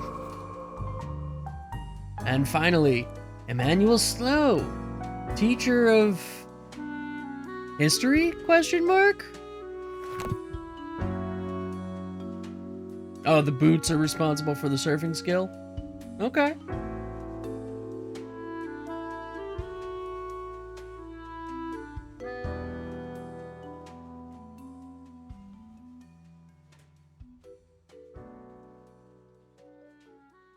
Chat not liking the idea of a teacher teaching alternate theories. Also, wanting that money from fate.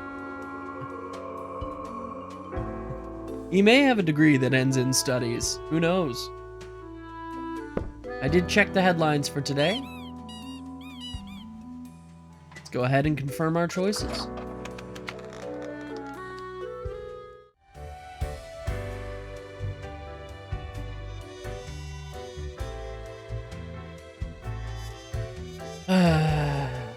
Alright, boss, what do you gotta say now? Deathspawn, I have been ruminating on the humans. They vex me. I mean, they vex everybody. Why do they exist? Their presence still seems unnecessary. Would it all not be simpler without them?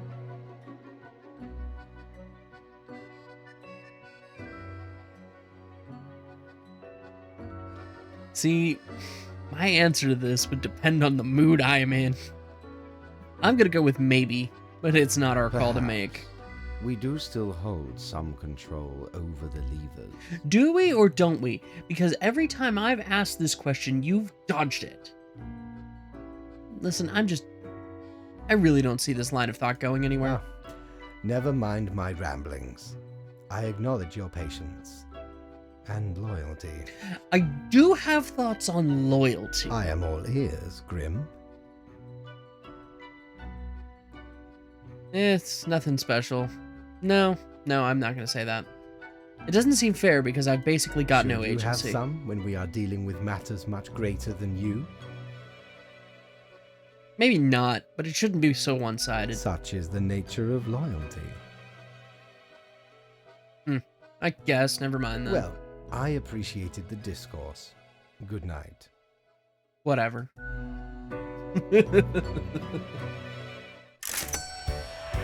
He didn't pay us! You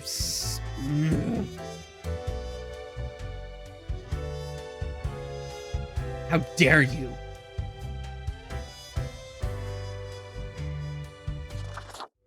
Exactly. Rude.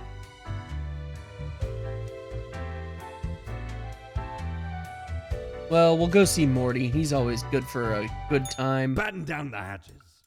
'Tis a storm of sails. Ah. Did you mark things down? No. Well, guess what, Morty? I ain't got no money. His fate refuses to pay me.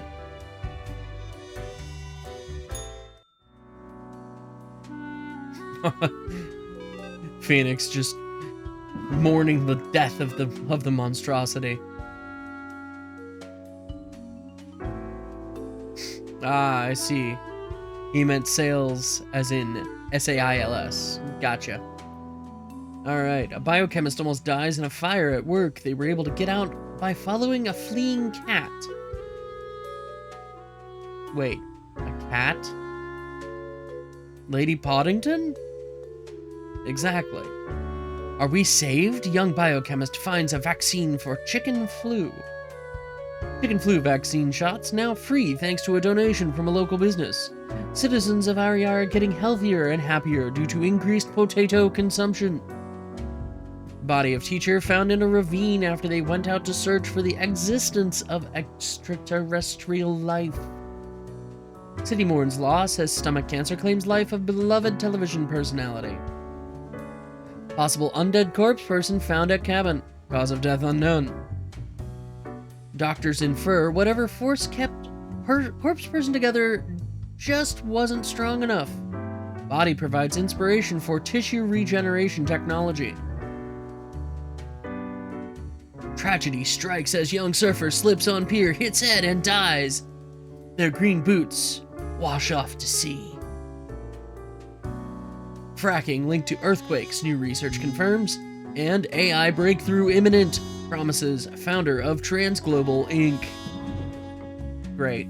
AI even in this.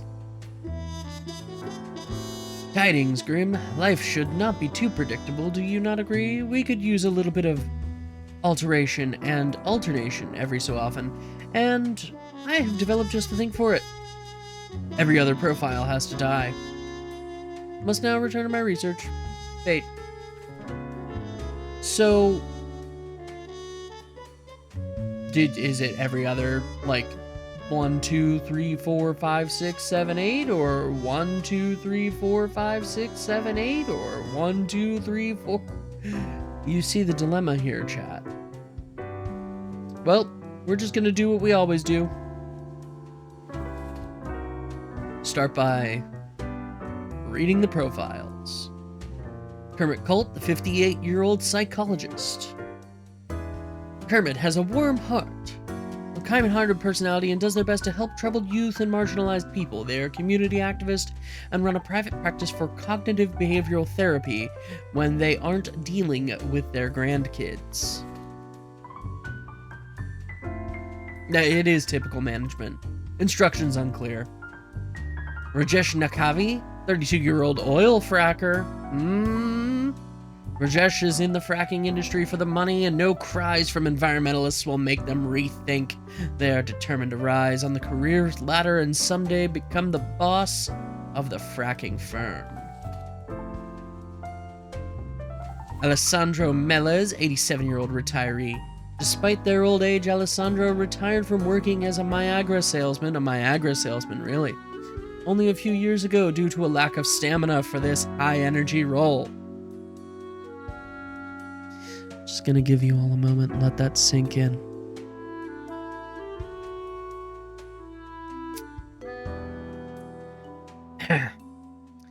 They are finally able to enjoy life after decades of hard work attempting to fulfill their dream of opening an erotic art gallery.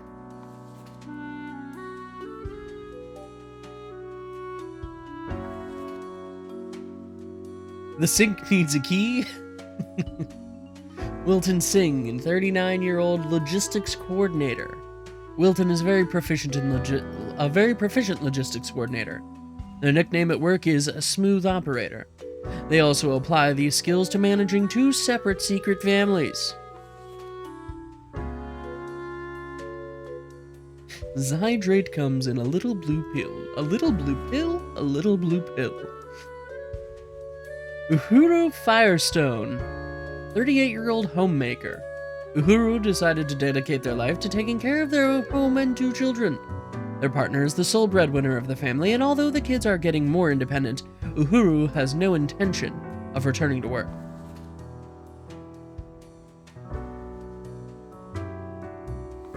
Chloe Shibister, 57-year-old unemployed person. Extremely lazy and in a constant mood of discontent, yet no one knows why, as they talk very little. They also exhibit a lot of gluttonous behavior. We also have Vivian Kennedy, 52-year-old music teacher, again with this keyboard scarf. Vivian works with children with learning disabilities and helps them learn musical instruments. They also sing in a choir. At home, Vivian takes care of their 4 wonderful cats. And finally, we have David Garver, 34-year-old IT architect / AI researcher. David is the founder of Transglobal Inc., a company that produces high-tech gadgets like smartwatches and digital home assistants. For the past 5 years, David has been the foremost proponent of algorithms and artificial intelligence research. Yes, secret families, Phoenix. All right. So we'll start with David. You know, AI. AI. You decide, chat. Does the AI architect live or die?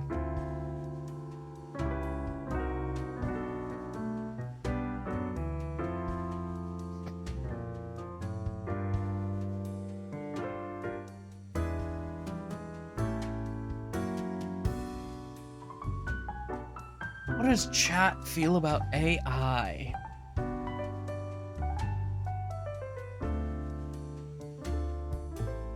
He kind of does. He kind of does.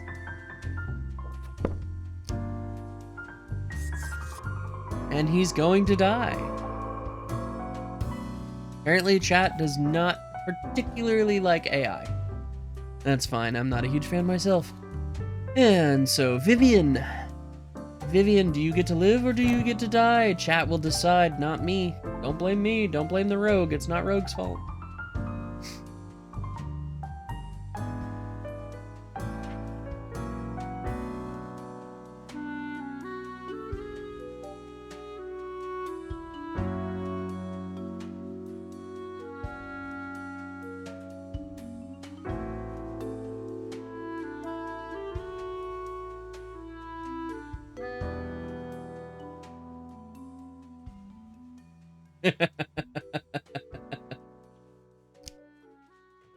I'm the one making the noise at night. I'm the one who goes bump in the night. Alright, so now we have Chloe Shibister. 57-year-old, unemployed, constant bad mood with gluttonous behavior. What do you think, chat? Live or die?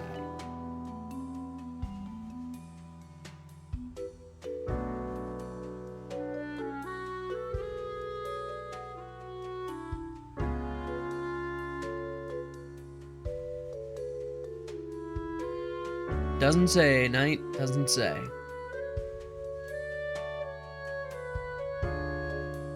Just says that she's extremely lazy. Since the vote is tied, take a chance on the day, malcontent. You know what, Knight? I will manually interpret your vote. And we will let the malcontent live. Instructions unclear. What does every other profile mean? Who even knows? Whoa! Whoa! Environment did not like that.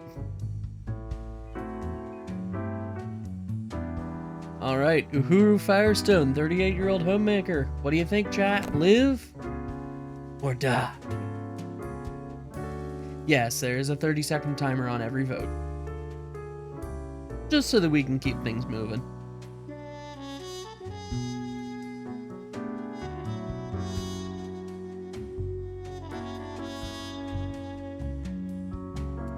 Alright, Nightbot, screwing up the votes yet again. It's so bizarre how it sometimes recognizes die there, sometimes recognizes spare, sometimes picks up both of them.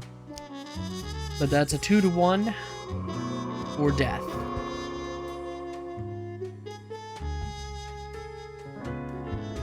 Okay. How about Wilton Singh, our logistics coordinator, with 2 separate secret families? Live or die?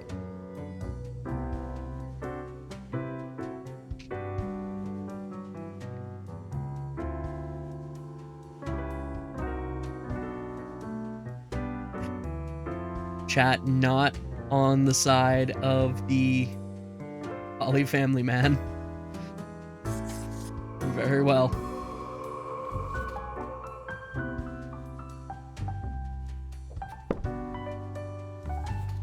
We have an 87-year-old retiree, Alessandro, with the erotic art gallery.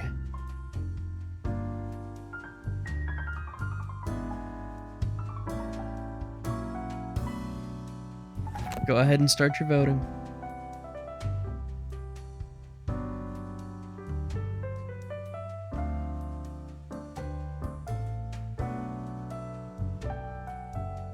I don't know if it's a nudie bar so much as a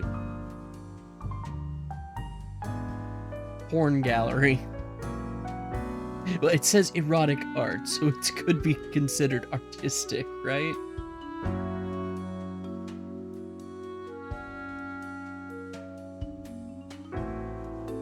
Vaguely reminded of the plot of a really god-awful, you know, movie called The Girl Next Door. It features Ron Jeremy.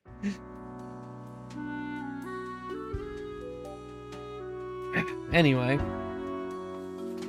what does chat think about Rajesh Nakavi, Our 32-year-old oil fracker who ain't gonna stop for nothing and no one no how on the bus.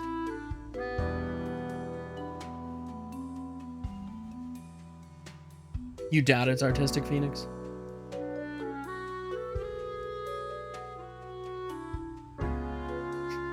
Knight, you just can't win.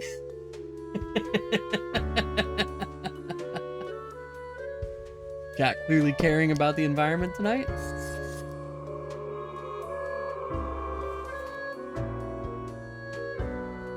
And then finally, Kermit Colt. Kermit Colt, the 58-year-old psychologist. Does he live?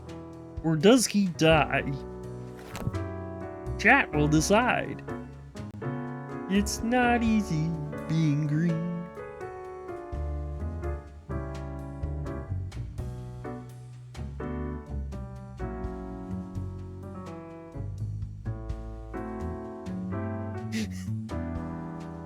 Knight, ever the contrarian.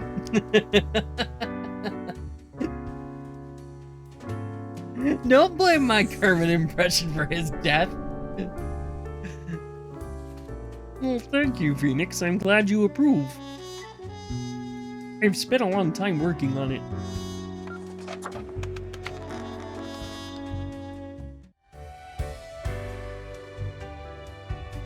Something tells me fate's not gonna pay us again. Hey, there's a... Hey! There. What you up to, killer? Killer? Killing? Sure you are. The suffering. How many lives have you taken? Do you even count? Starting to look a bit grim, ain't it? I guess that's already in the name. Bit. Grim Reaper. That's my name. So what? Nothing. Believe it's for a good cause, as always. It's not as if life and death are directly in your control. No wonder fate picked you for the crafting pot. Oh, I've changed it. We bought the unholy smokes, so now we are the smoking kills. There's also lung damage, miner's lung, alt, and Gerald.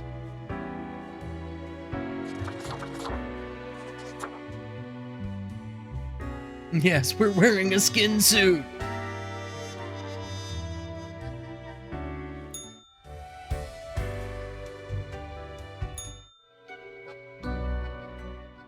Grim, welcome.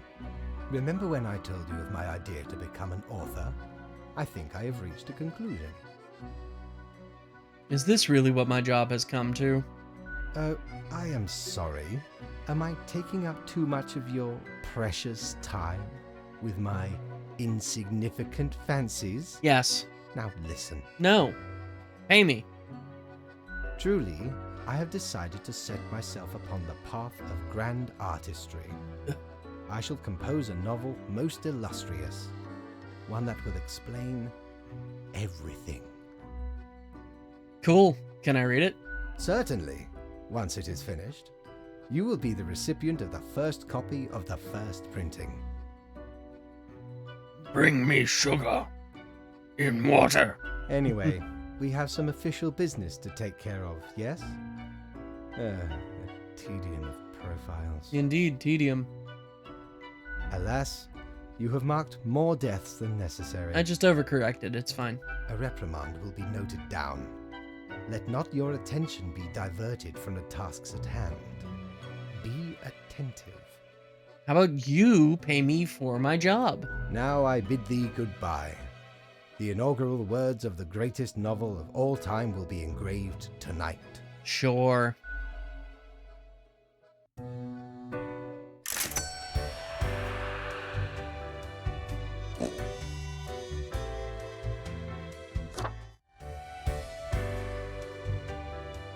Well, Morty, what you got down here? Not that we can afford it.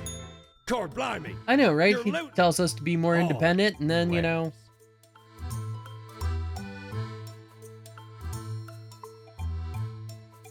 Face of the Great One, Cactus, Coin. I totally missed what Morty said. Sad.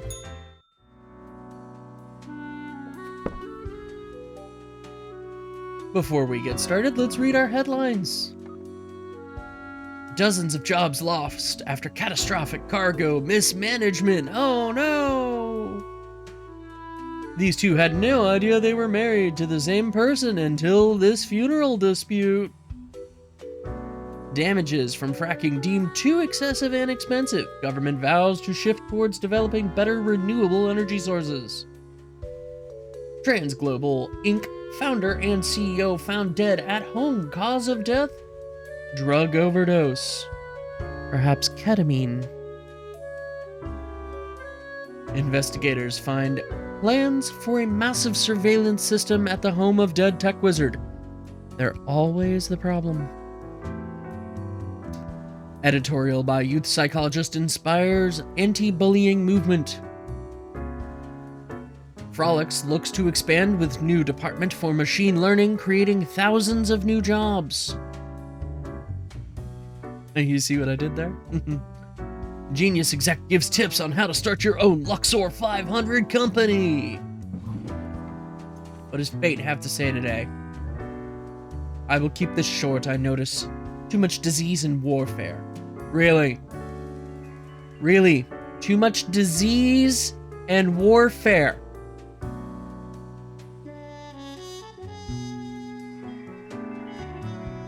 Sure. At least 3 humans coming from the facts have to die. So, what does that even mean, coming from the facts? Whatever, fate. Exactly. So, Gil Merrill, 34-year-old, unemployed gambler. Gil used to be a sad, unemployed person moping at home until they inherited a large sum of money from their great-uncle. Now they are a slightly less sad person sitting in casinos and avoiding paying taxes from the inheritance.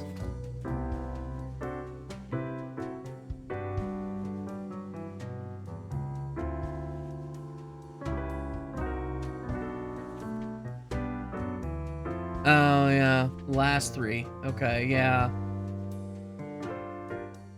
But still, yeah, like, how do we know which 3 that was?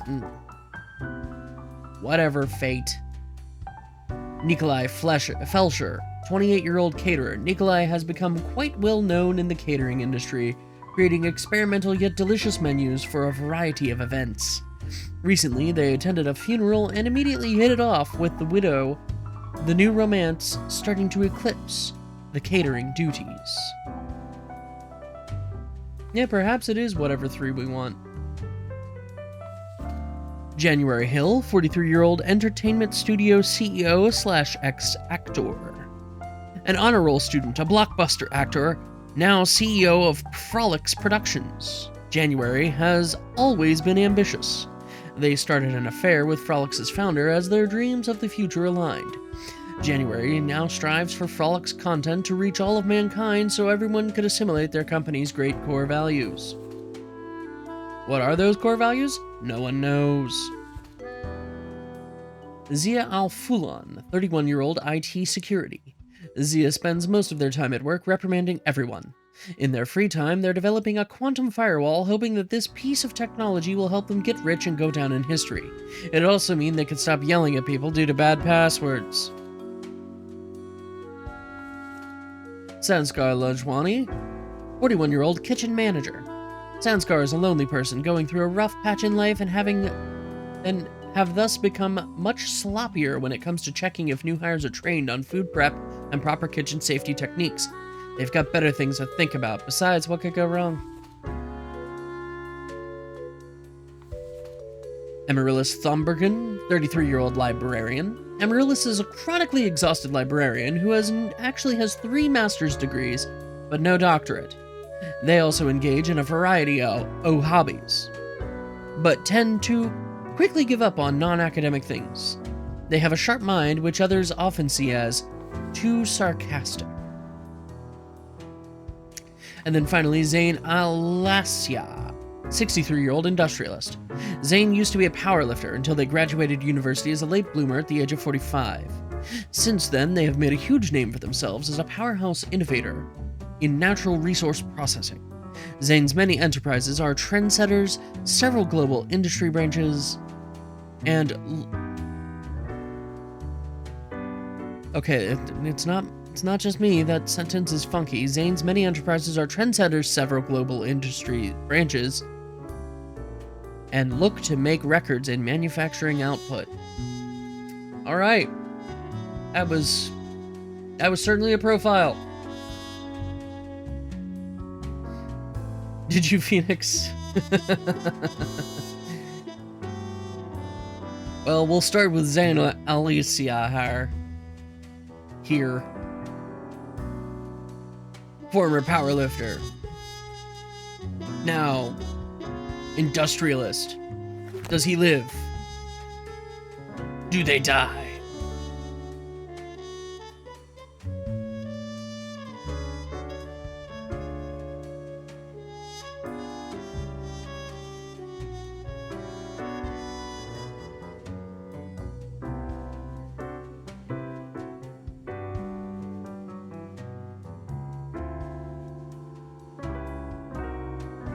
We're voting whether this industrialist lives or dies, Knight.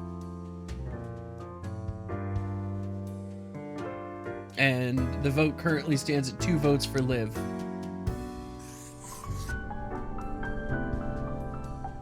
And apparently I dropped a single world parameter, 2 values in a single day, and that tree is now on fire.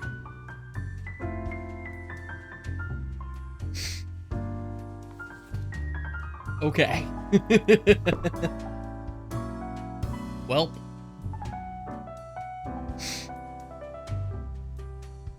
How about our 31-year-old IT security specialist working on quantum firewalls? Do we want them to live or die?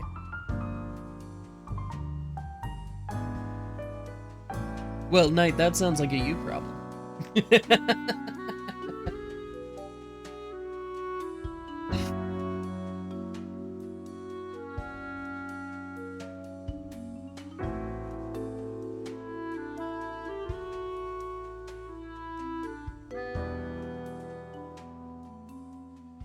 Chat unanimously votes for the quantum firewall.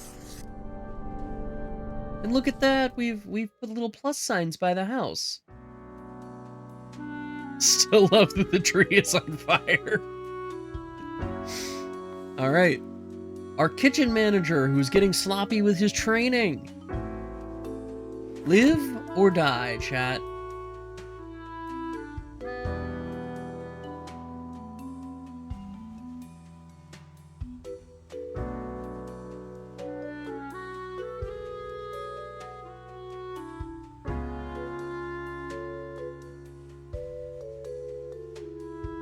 Looks like we're leaning very heavily die.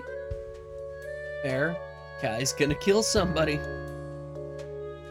Yeah. I think we've all been there. Food safety is important.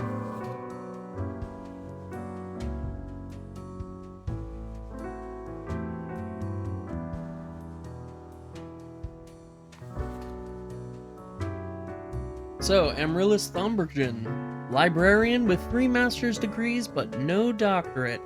Having earned a doctorate, you know, not surprising. Earning a doctorate is not easy. But, does the librarian live or die? Yeah, we plus the people.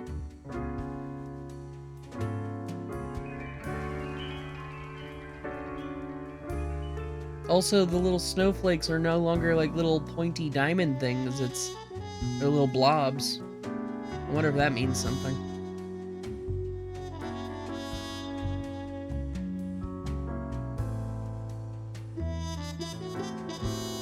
Phoenix feeling sympathetic towards the librarian. Fair enough. What did Death say? Last 3 humans coming from the facts? Yeah, well, we don't know which ones were the last 3, so we're just voting however we feel.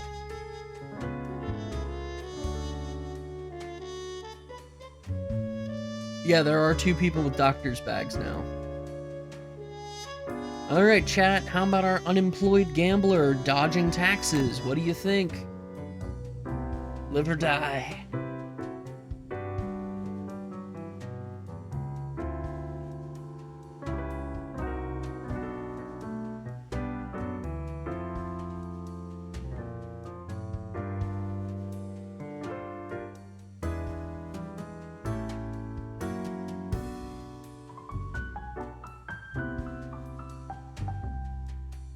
Oh no! What a moustache indeed! Knight, you want to register a vote real quick? Or do you want me to roll the d6?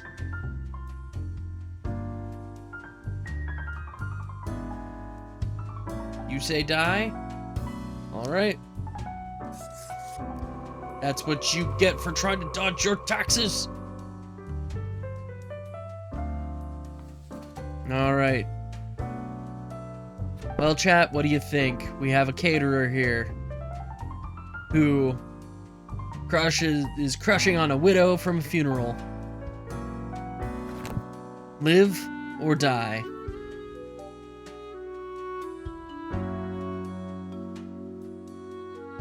That was a quick response there, Mama Cat. You were just like, no, this guy's gotta go.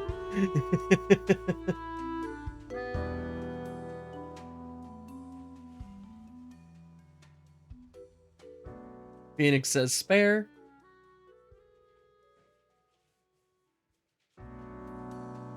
Knight tipping the scales at the last second.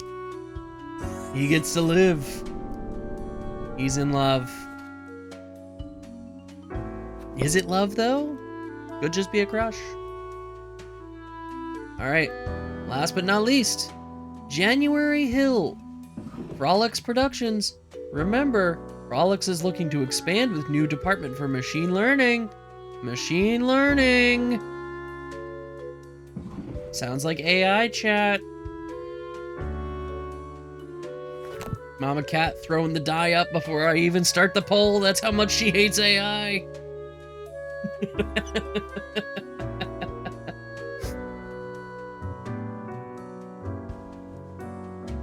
That's true. Assimilate. January of Borg, perhaps?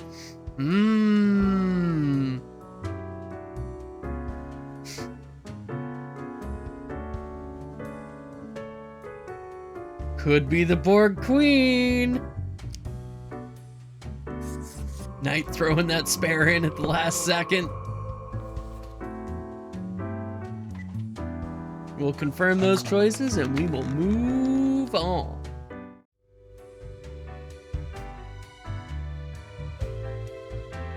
You know, so that fate could not pay us again. Grim, why are you here? My money.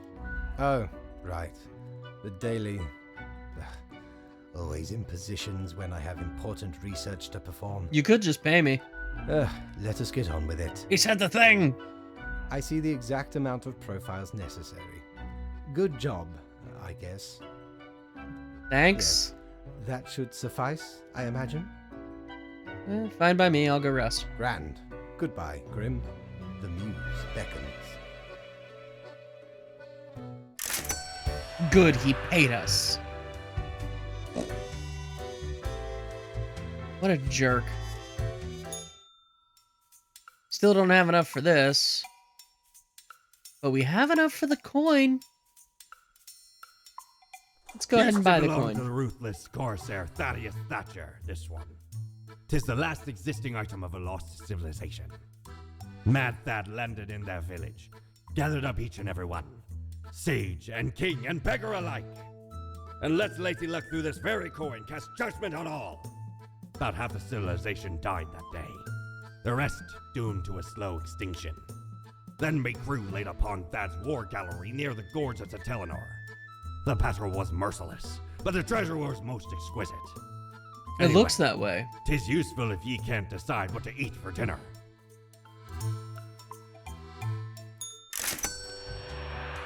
I have made that very decision with a coin before.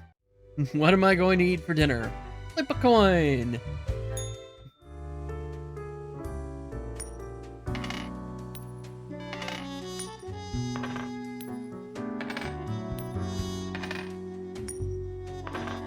Now I have a virtual call.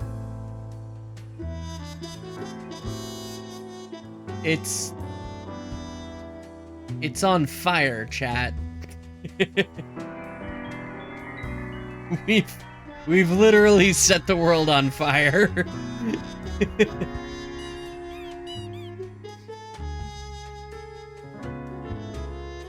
Yeah, those piggies are eyeballing this coin. They wants it. Just gonna tuck our calendar in there. Go ahead and tuck that in there. And let's go ahead and read our headlines. Frolic stocks plummet. Market gurus advise to huddle. Sick as dip assumed to be temporary. Mini panic in stock market as CEO of massive conglomerate found dead in apparent suicide. Land transformed to Swidens in 100% legal move to expand mass production facilities. The new age of digital security is upon us. Meet the quantum firewall. Kitchen boss of fancy local restaurant found dead at home, chicken flu suspected. Examiners on scene find resentful letter promising to make them pay. And fire at local library. Librarian with photographic memory promises to read books out loud to those in need. You know, isn't that basically how 1984 ended? Or Fahrenheit 451 ended? Excuse me. Anyway, the assignment. An eldritch waft of air passed through my office earlier, certainly a sign of disorder. We could not determine the correct amount of humans to mark today, so I leave it up to you. Any humans who seem suspicious have to die. Figure it out. Thanks. Thanks, fate. Useless. Something. Yeah, we sure did. We sure did. Apparently he didn't cure it hard enough. So, Gideon Leroy, 43-year-old venture capitalist. Gideon had great success with investing into the technology sector, especially during the wave of startups. They seem to have a sense in picking out firms with high growth potential. Lately, they've looked into the gaming industry, trying to find anything that catches their eye. Sus humans. Meryl Ursa, 32-year-old game designer / artist. Meryl has been trying to make the greatest game for a while now. To find inspiration, and because they love traveling, they attend a diverse range of gaming events, conventions, and conferences. It's really just a specific type of tourism. Meryl also enjoys marathon running. Gordy Freiheit, 38-year-old unemployed, says they are a physicist because they used to work in a physics lab. In truth, they spent all of their time at the warehouse opening crates with a crowbar. They were fired after breaking an ampule of the rare HL 3.0 compound the lab had been expecting for nearly 2 decades. Enemy of science. Lucas Ward, 75-year-old retiree, has lived a calm and content married life, having raised 3 kids and helped raise 7 grandkids. Yet they've never felt particularly happy until a moment 5 years ago. Until they admitted and accepted their preferred sexual orientation. Their family was very supportive. Omar Al-Amir, 70-year-old retiree. When younger, Omar postponed reading literature, thinking, oh, I'll get around to it once I'm old. When the time finally came, they started going through novels, novellas, short story collections, etc., one after the other. Now they regret the earlier decision as they're afraid they'll die before they get to read all these books. We'll start with the bibliophile. Does the bibliophile get to live, chat? Or die? You decide.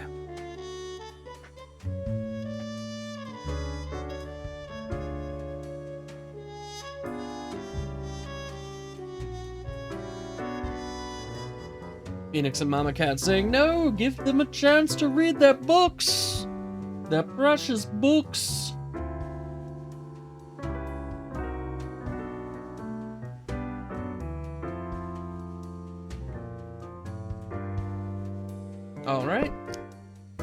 And live they shall. We'll go ahead and pull up our enemy of science here. Gordy, the quote-unquote physicist, who broke an ampule of rare HL 3.0. Live or die, chat.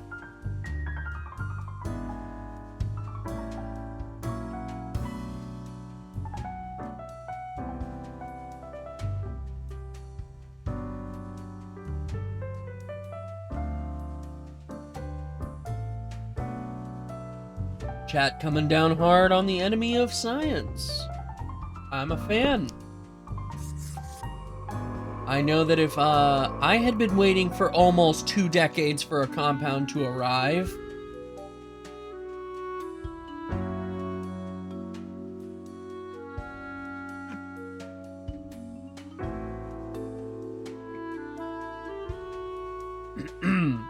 all right.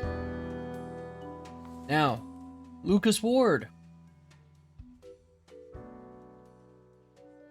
Recently found himself, I suppose.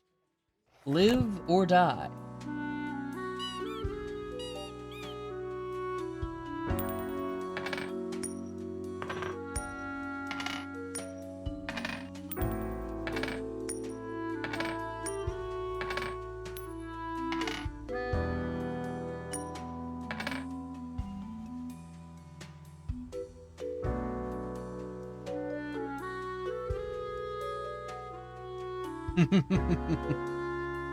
Their family was very supportive. Could be sus. Chat says die. Farewell. Hope you lived a good life. Alright. I've paired these two together because this venture capitalist is eyeing the games industry and we've got a game designer over here. So do we let the venture capitalist live or die? Can venture capitalists be trusted? Or are they inherently sus?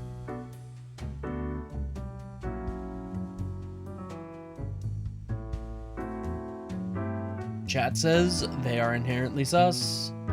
Nightbot jumps in, tries to even out the vote. I saw that though. Chat has decided. Making bank on bank? And finally, our game designer. Live or die?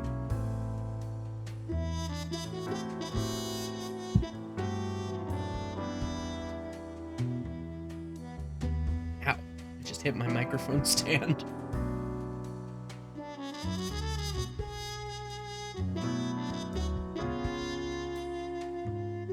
Yes, marathon runner. Do people who run, are they suspicious?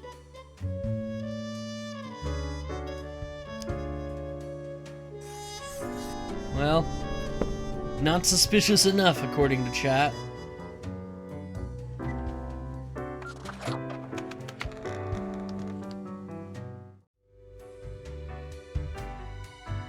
The bar is open.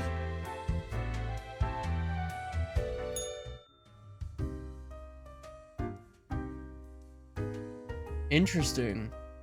I'm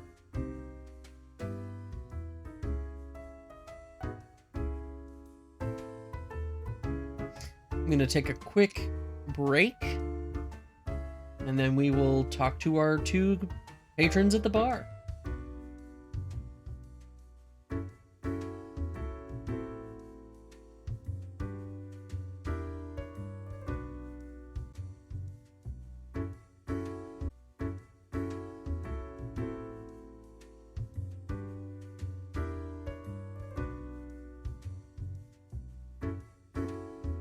Okay. Back.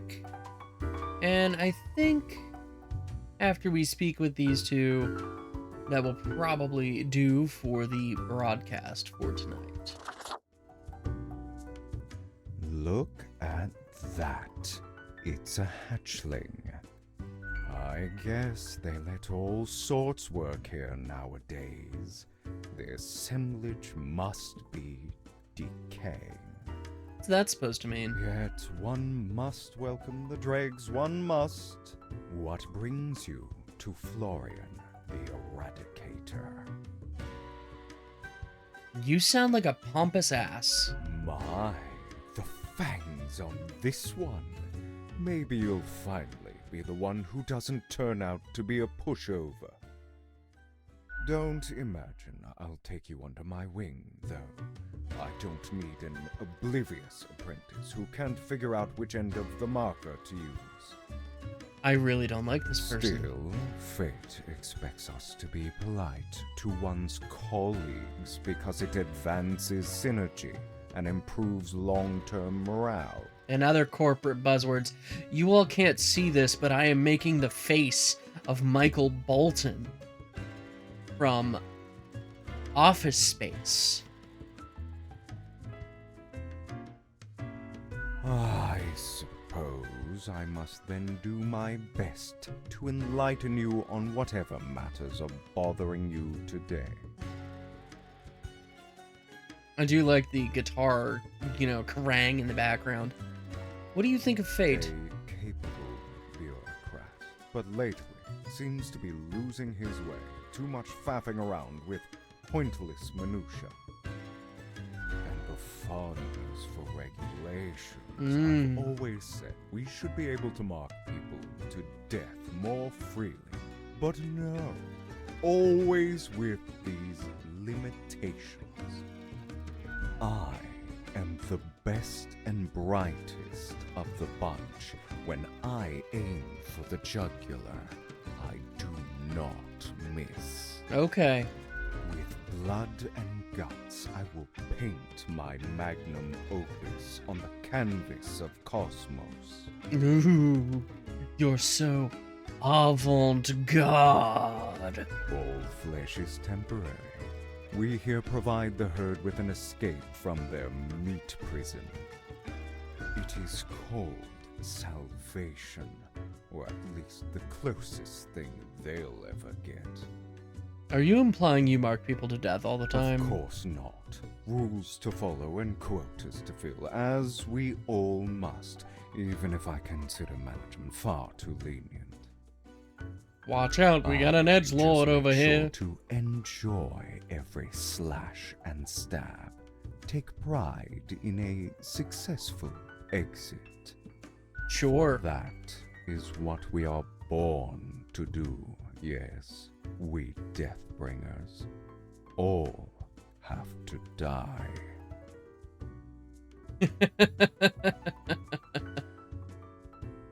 Well, we all have to die eventually. When it's time. Sooner or later, what's the difference if the result is the same? An end to their futile existence, to their deceitful ways.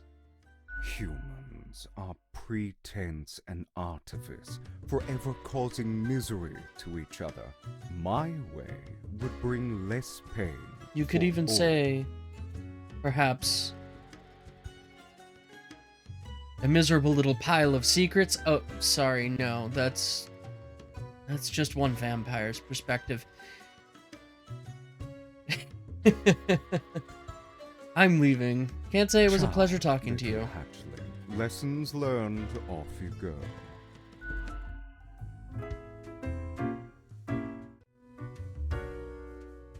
We'll talk to our friend here. Hey there, stranger. Need a light? Wait, never mind. Looks like you're already good. I wonder if that's because we have that unholy smokes visage right now. I don't think I've seen you here before. Let me guess. You're in the... human department, right? I mean, the dark circles, the vibe like you haven't slept for 1,000 years. I don't know what you're talking about. I'm sleeping just fine. Interesting. Haven't met many Reapers who Knight, do. you need a nurse? Besides me, of course. For you see, I'm also in the human department. But you don't look tired at all. Thanks, I guess. So, I figure you've been here a while by now. How do you feel about the work we do? Work is work. Right? I've heard some spawns complain about insane working hours, but they spend all day on their phones. Doom scrolling on Cocker or whatever that dumb app is called. Yeah? I haven't opened it in years. You don't read the news? No. I mean, I used to, but nothing interesting ever happened. The instructions are the same every day anyway. Kill all door-to-door salespeople. Kill all door-to-door sale. Your instructions differ very much from ours. And what do I see in the app? The door-to-door salespeople died. Great! So very engaging. And that's followed by the stories of downright horrible things happening everywhere. No thanks. That might be our fault. What do you mean? My choices affect the world all the time. Do they, though? Do they really? Or is it an illusion? I mean, I get in different instructions every day. Congratulations? Never thought about asking fate to change? Huh. I've seen the boss, like, once. Not gonna happen. I bet it's all part of fate's grandiose plan. The equilibrium. Ever get the feeling that we're different from other Reapers, chat? And who am I? A mere spawn to question it. Well, I guess reading the news helps make I decisions. just do what fate tells me to. The decisions are not mine to make. A life with no choices? And you still haven't given up? Have you ever heard the inspiring story of Scullifus? No. I'm guessing you haven't, since it happened way back when we still used rubber stamps instead of markers. Please, continue the story. Okay. So Scullifus spent all day, every day, stamping profiles to live or die. Uh-huh. They got a grandiose case of carpal tunnel from all that stamping, but still they kept on going. Go on.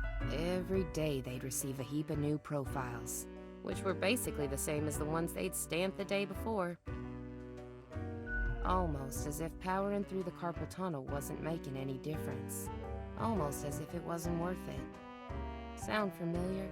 No. In any case, they kept going. Kept on stamping. Because they had to. I mean, isn't that what everybody does at their job? Because when you give up, the cosmos, that meaningless entropy, it wins. Well, then maybe we should all just give up. And I'm never gonna let that happen. Even if it means doing the exact same thing. Day in, day out. That's it? That's the inspirational story? That's it, stranger. It inspires me to wake up every day. Yeah, get up to the door-to-door salesman's. Besides, as long as the coins keep coming, can we really complain? Yeah, I mean, I wouldn't know. It's not like fate pays me. Why don't you start making your own choices? You mean, what? Ignore my instructions? Won't that get me, like, instantly fired? Yeah, but your life would be way more fun. I could start sparing some of these door-to-door salespeople, maybe. Sure, why not? Ah, what the heck. I'll do it. Good for you. Time for some of these salespeople to live at last. They seem harmless enough. We're just gonna nod sagely. You're a real special individual. You know? You know that, right? Kind of like Jack Nicholson in Anger Management with the crazy eyes. I'm off to sow some chaos. See you later. Bye now.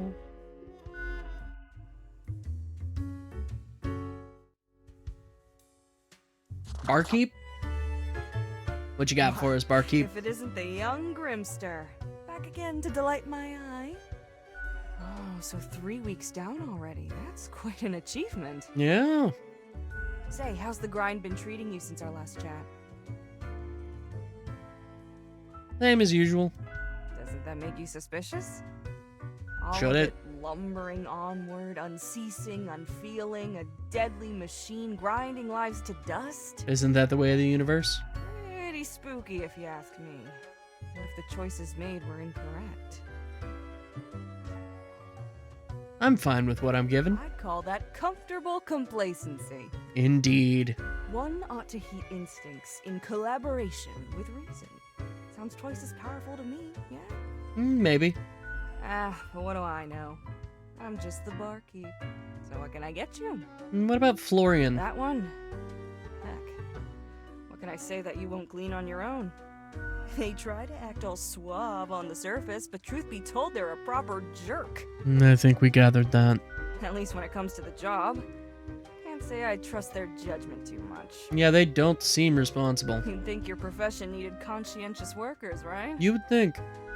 Don't take this the wrong way. I don't often disparage patrons of the den. We have here a shared experience. Here's to hoping they won't cause some sort of a major blunder. Let's hope not. What else you got in mind? That's it. I'll be going Au now. revoir, Lil Reaper. See ya, barkeep.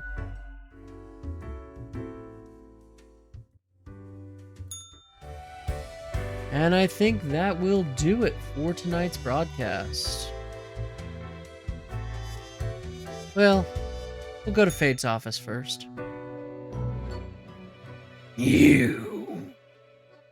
As you enter, you notice that Fate's office is empty aside from Lady Poddington snoozing on the table.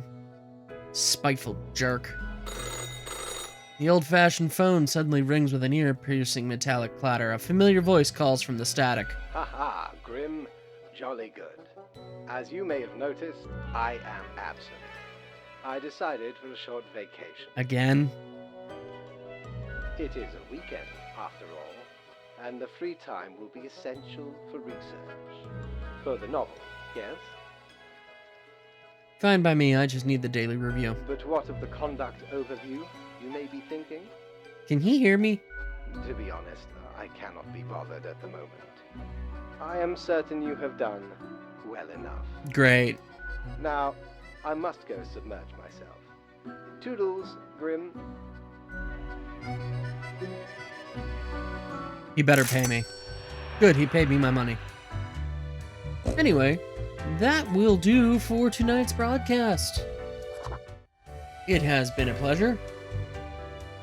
Next time, well, we'll do some more of the same. Let's see if there's anybody that I can vouch for. There is not. Nor is there anybody, any game that I see here that would really make a good transition. So, I will leave you all to find your own entertainment